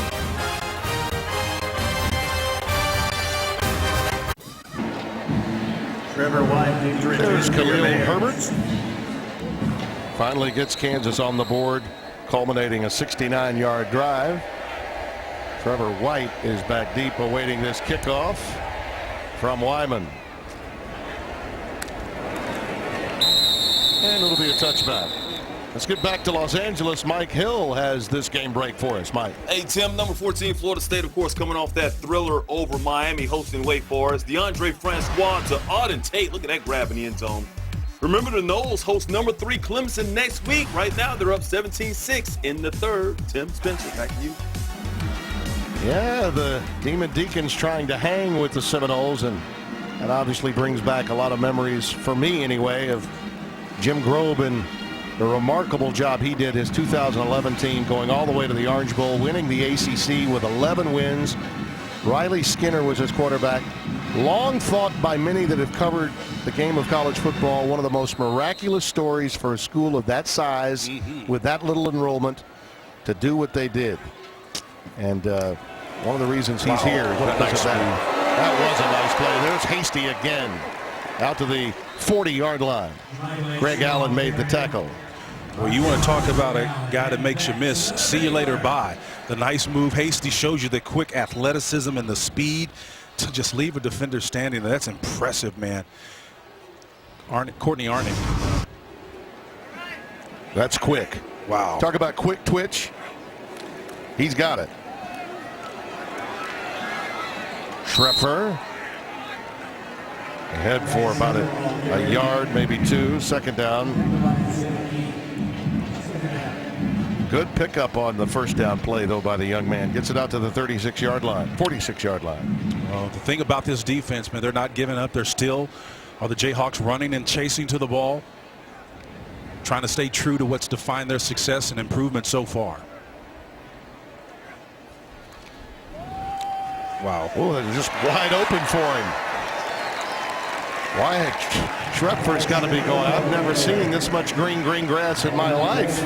Off guard, power play, and again, this is just not rocket science here. The off guard is pulling from the offside and again allows the big fullback to go up through that. I mean, man, that's just, there was nobody near that. Wow. Well, the end of the quarter comes. Jim Grove, by the way, would move over the 500 mark for his career with a victory today. All those years building the Ohio program, then on to Wake Forest, a place that had been just a coach-killing program. He took it to heights never before seen and perhaps never to be seen again.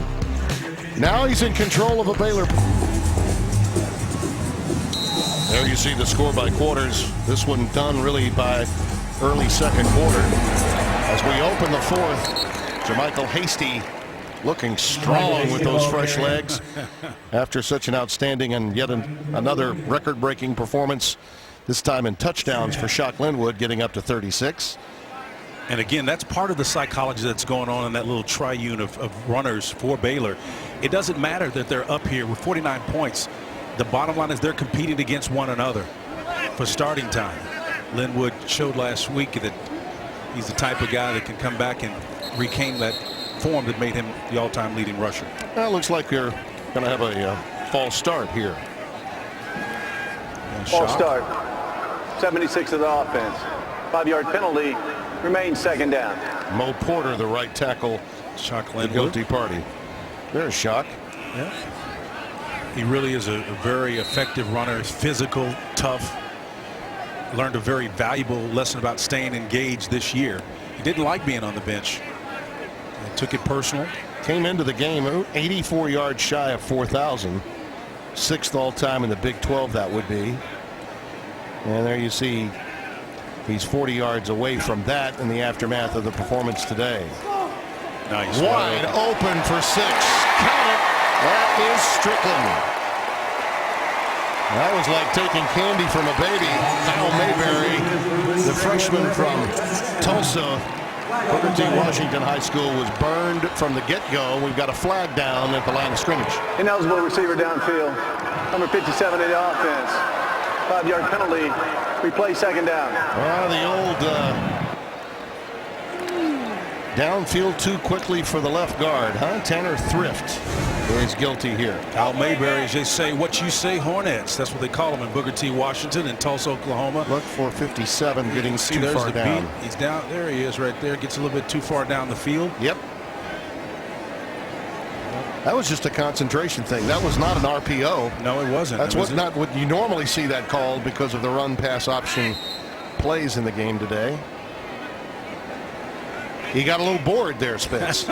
It happens. That's why you got to stay engaged. I had to stay engaged. I'm going on the vertical route instead of finding the lineman. Second and 11.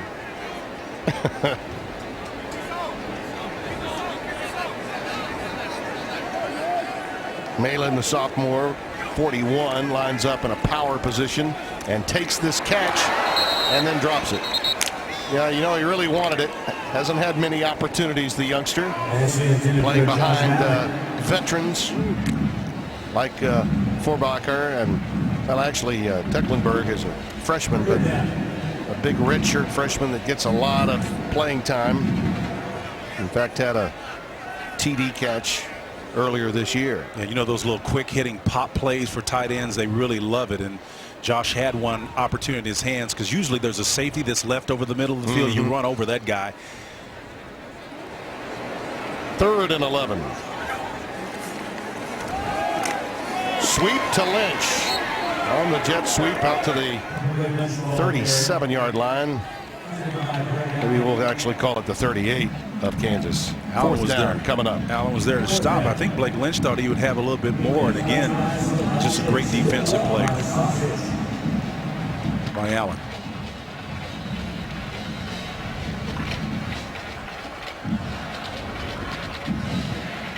Fourth down and 8 for Zach Smith to negotiate. 2 for 2 today on fourth downs, Baylor. Hastie's in the backfield. Oh, he's got a quick kick. And a pooch, too. I like it. Let's see what kind of bounce it gets. Wow. Nice. Oh, that is well done. Wow. How about that? And Pooh Strickland, I think, got down there to down it. Wow. Now that's talent. He's all smiles from ear to ear. That was a Zach pitching wedge. Yeah, look at side Kendall. spin on it, didn't it? Look at Kendall. Kendall's like the kid went all Doug Flutie on me there. You guys gonna drop kick one later? What's left? Some days it's your day. That never happens. Don Lester will toe the rubber for Chicago. A lot of people around the world are rooting for the Cubbies to finally break through. Keon Kinner gets it out to the 5. I thought it was really fun. I got back home just in time, Spencer, a couple of Sundays ago to watch Vin Scully call his final Dodgers game at Chavez Ravine, and that was, man, that was special. For those of us in our business, it was as good as it gets. I just remember the old expression, and so now Saberhagen finds himself in a bit of a hole. Keon Kinner stopped at the line of scrimmage. When I did the Braves with Ernie Johnson Sr., on occasion I would wait until there were 2 on with 2 out. Right. So I could get in a deuces wild. Oh, yeah. 2 on, 2 out. 2 and 2.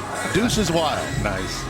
Vin could say that as well or better than anybody. I just did it as a tribute from time to time. Absolutely. I mean, I used to do that when I'd listen to the old tapes of Keith Jackson calling our games. Well, they'd always call me Little Spencer Tillman. Little Spencer Tillman. Oh, boy. Yeah.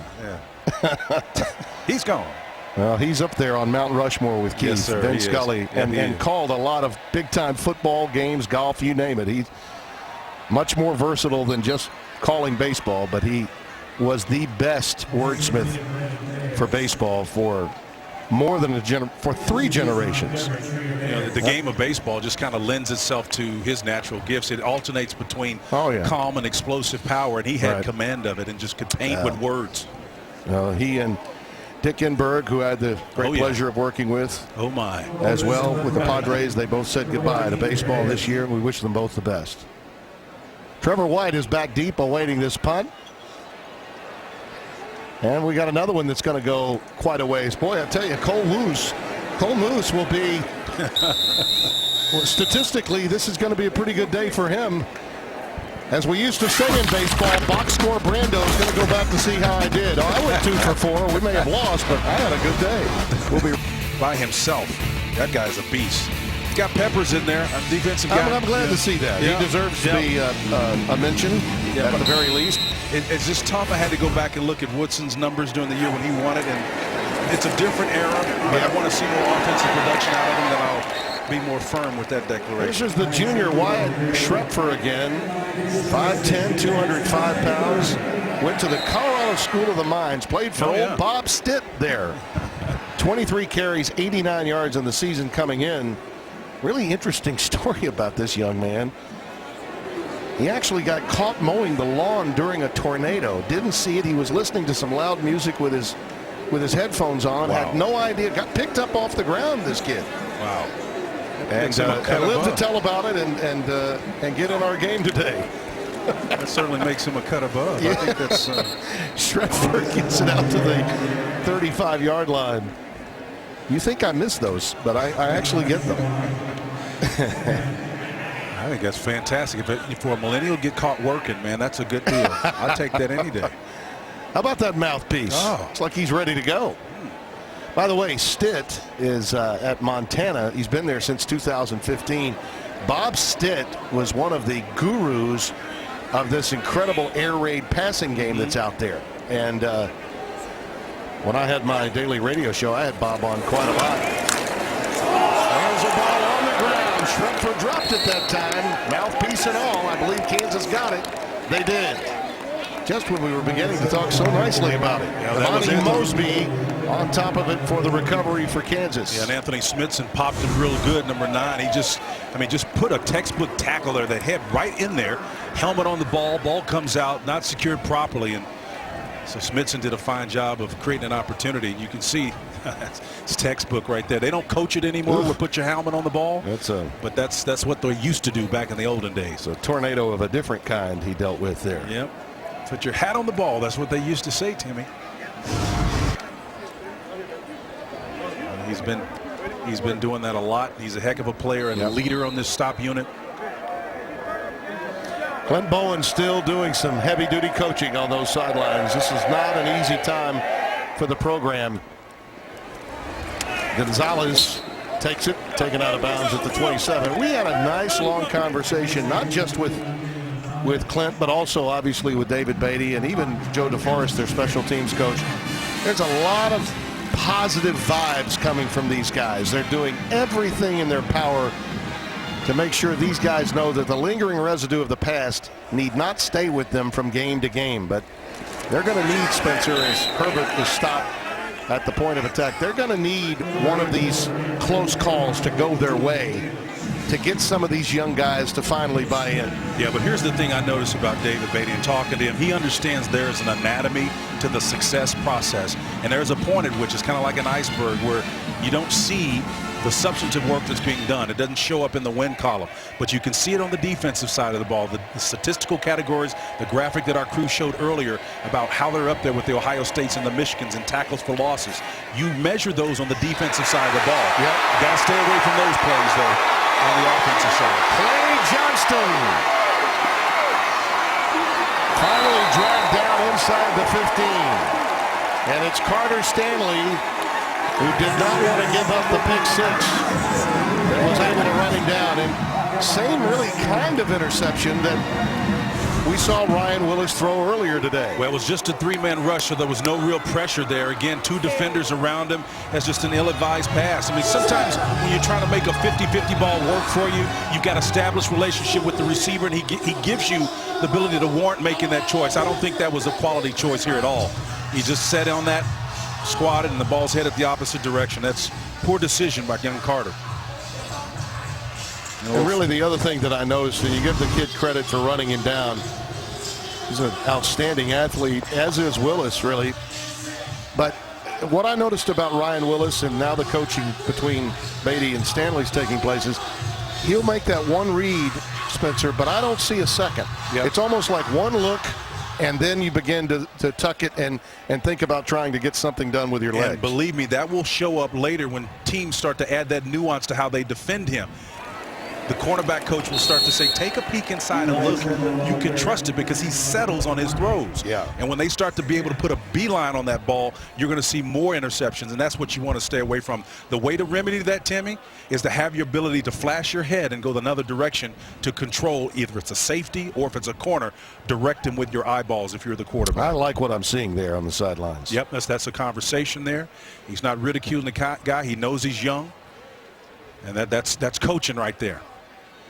4 interceptions today, returned 65, 54, and 51.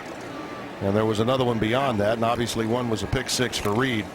Schroepfer trying to tote it inside the 10, gets it down to about the 7-yard line. And Coach Beatty is an emotional guy and a very passionate guy, but when he coaches players up, he finds that balance between emphatically making your point, but yet patting them on the butt after that chewing's over with. Yeah, tough love. That's good stuff. Yeah.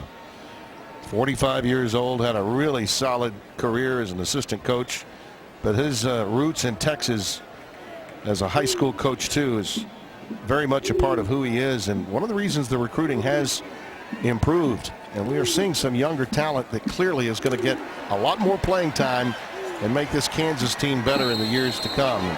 Look at this kid. He won't go down. Schrepfer says, I'm just going to make you bulldog with me all the way to the ground. Marquise Roberts finally gets him there. The senior from Marietta, Georgia, the South Carolina transfer.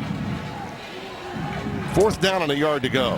Yeah, just to finish a thought on Coach Beatty, I think it was last summer when he and his wife and family were on a vacation to a fun center, and one of the young kids that was attending slipped into a little area and then hurt himself significantly. In fact, but for the fact that Coach Beatty was there, the kid likely would have lost his life. And just to watch his reaction and talking about that whole scenario, it gives you some sense of who he is outside of the football field. I'm not sure Schrepfer made it. No. I think he's short. And by the way, I thought that was a marvelous shot Doug Freeman got, our director of Jim Grobe, giving Kendall Briles a hug. He didn't have his headsets on. He said, yeah, go ahead. You can go for it here. Throw me a bone. Now the Baylor line, and that man's front line. Sun-swept day in Waco, Texas. And Baylor leading it 49-7.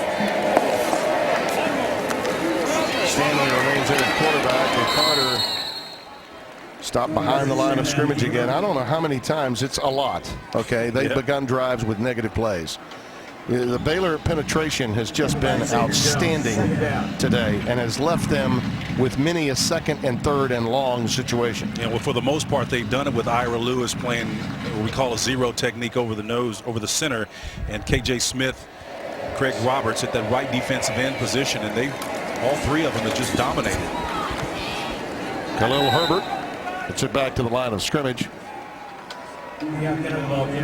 Coach Beatty's going to figure it out, though, Timmy. I've got confidence in him. You know, I do too.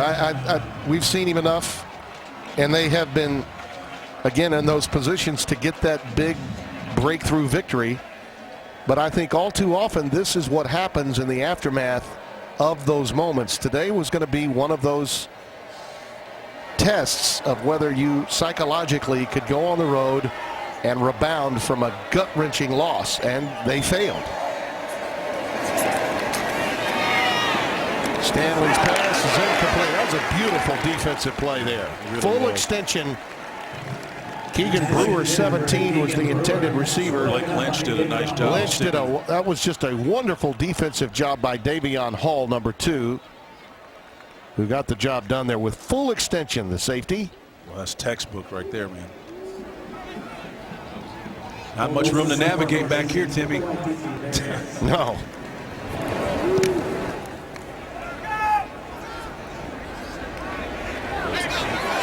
Trevor White.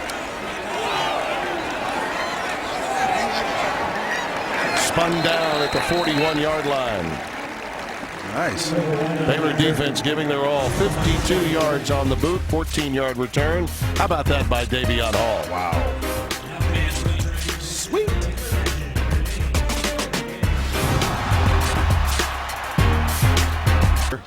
Who is 45 years young today, so happy birthday, my friend. Legendary broadcaster for a father. Scott Alexander by my side also, our able statistician. I know Gary is proud of you, making sure I don't misstep during the course of the day. Gary Bender, one of the great legends of the business. Called a few of your games, Spencer. Absolutely. He did. He called a lot of your games with Oklahoma. A lot of great Nebraska games. Yep. Holding. Number 50 offense. 10-yard penalty. Replay first down. That's Tyree Simmons. Let's go back now for a game break at Mike Hill. Guys, 49-7 where you are. Who would have expected a similar score in Knoxville? Another non-offensive touchdown for Alabama, too. Eddie Jackson, 79-yard punt return here. It's the 11th non-offensive TD for the Tide this season. Second today. Vols ain't coming back in this one. They're down 49-10 in the 4th. That's what they do. That's what they do. They score in every phase of the game. They do it with special teams. They do it with their defense. They had one again today on defense. New quarterback into the game here for Baylor. And that's Dwyer Busey taking it ahead. Preston Hurd is now checked in at quarterback, number 16. From Bel Air, Texas. The Cardinal. That's 3 quarterbacks now that both teams have used. You wonder why my board and depth chart gets larger every season. I need more than Brett Bender's buttocks. 2nd and 17.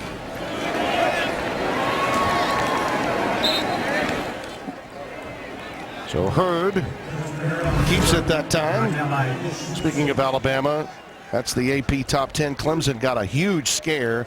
Ohio State's got that big one with the Badgers at Camp Randall later tonight. Washington is, I think, the posh pick from the summer, Spencer, that everybody now knows about. Well, Luke has been on a tear at quarterback, and I think that's what separates them. And what separates this bunch right here are the 2 men leading those respective teams. Urban Meyer, Nick Saban, as coaches go, they tend to fit in specific categories. Those 2 create one, and there are very few that know how to do it the way they do it. Well, Jake Browning has done a remarkable job for Washington. You know, I'd be interested to see how you mentioned Luke. I think Luke Falk of Washington State is getting UCLA tonight, and the question on Rosen and his health, I think, is a concern. We may be looking at an Apple Cup at the end of the year for the title of the Pac-12, and maybe a game, at least in Washington's case, that could mean the potential college football playoff opportunity. Yeah, there's not a conference that has seen as dramatic a shift in terms of the power structure in such a short period of time. Yeah, you're right. Look where Oregon is now versus 2 years ago with Mariota. Another quick kick. I think every quarterback they have has to be able to do this. Preston Hurd puts this one down inside the 10 to about the 7-yard line. A little English on that one, too. Yeah, I think when you go to the quarterback camps in the summer at Baylor, you got to be able to do this. You do. Or Kendall says, I'm sorry, we have no room for you. Everybody's got something in their quarterback camp, whether it's a trash can they put at the other end, rings where they, kind of break off, and when they're doing all of their routes and game plan and stuff, they have a little fun. They pitch and catch like this all the time. We used to have one where we hold the ball oblong and throw it through the air like a knuckleball and try to catch it. It's not as easy as it looks. This is fun, though. Well, got to look at Seth Russell, who's now become a finalist for all the major awards. Oh, yeah. I mean, all of them. The Ninus Award Maxwell, recently. Walter Camp, Davey O'Brien, Werfel. Werfel's, as you know, is a leadership award. And he has been that. Out to the 13-yard line goes Keon Kenner. Well, a lot of times we use that word leadership loosely, but if there is a quarterback in the country that has had a leadership context, it's him. It's Seth Russell.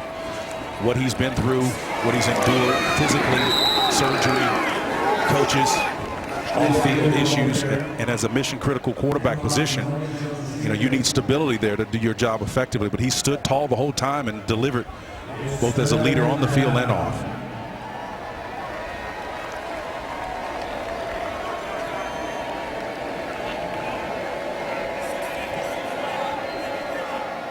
One for 13 on 3rd downs today for Kansas. We'll see what Carter Stanley can do. Young man from Vero Beach. He's going to call his own number. I think he may have picked it up. I think yes, it is. He got the 2nd 3rd down conversion of the day, did Carter Stanley.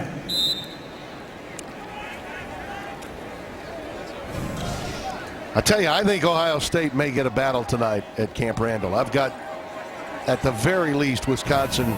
It's not going to be some 59-0 Big Ten championship type game of 2014. Yep. On the curl, that pass is caught by Harrell. Chase, freshman from Huffman, Texas. I think Wisconsin has been a surprise for a lot of folks, but I think when I saw what Urban Meyer was able to do in Norman, Oklahoma, with a very young defense, they grew up in a hurry. Oh, they did. In that contest. And Barrett, I think, with everybody else gone, has asserted himself again as the true leader of that team. No question. They almost had too many outstanding talents at quarterback in the aftermath of that national title season. Kenner is stopped behind the line. I'm still amazed when I think about how deep they were in the Big Ten. We've got Braxton Miller in Houston, Texas, playing for the Texans. And remember, he was a 2-time Big Ten MVP at one point. They had so much talent at the quarterback position. Well, as we prepare to wrap this one up, I want to make sure that we get this in. it won't be a headline tomorrow, but Baylor will become bowl eligible after this win for the 7th consecutive year. Did it quietly. Yeah. And they're going to hope that in the next week with an open date, little news is made in other areas of Baylor as a university. Boy, they just absolutely moved this second half along. It flew by less than an hour. And for that man, Jim Grobe, his 116th win. He goes over 500 as a head coach with a 49-7 win over the Kansas Jayhawks. That's the story from here. For Spencer Tillman, Eric Billigmeyer, our producer, Doug Freeman, our director. This is Tim Brando saying so long. Let's get you back now to Los Angeles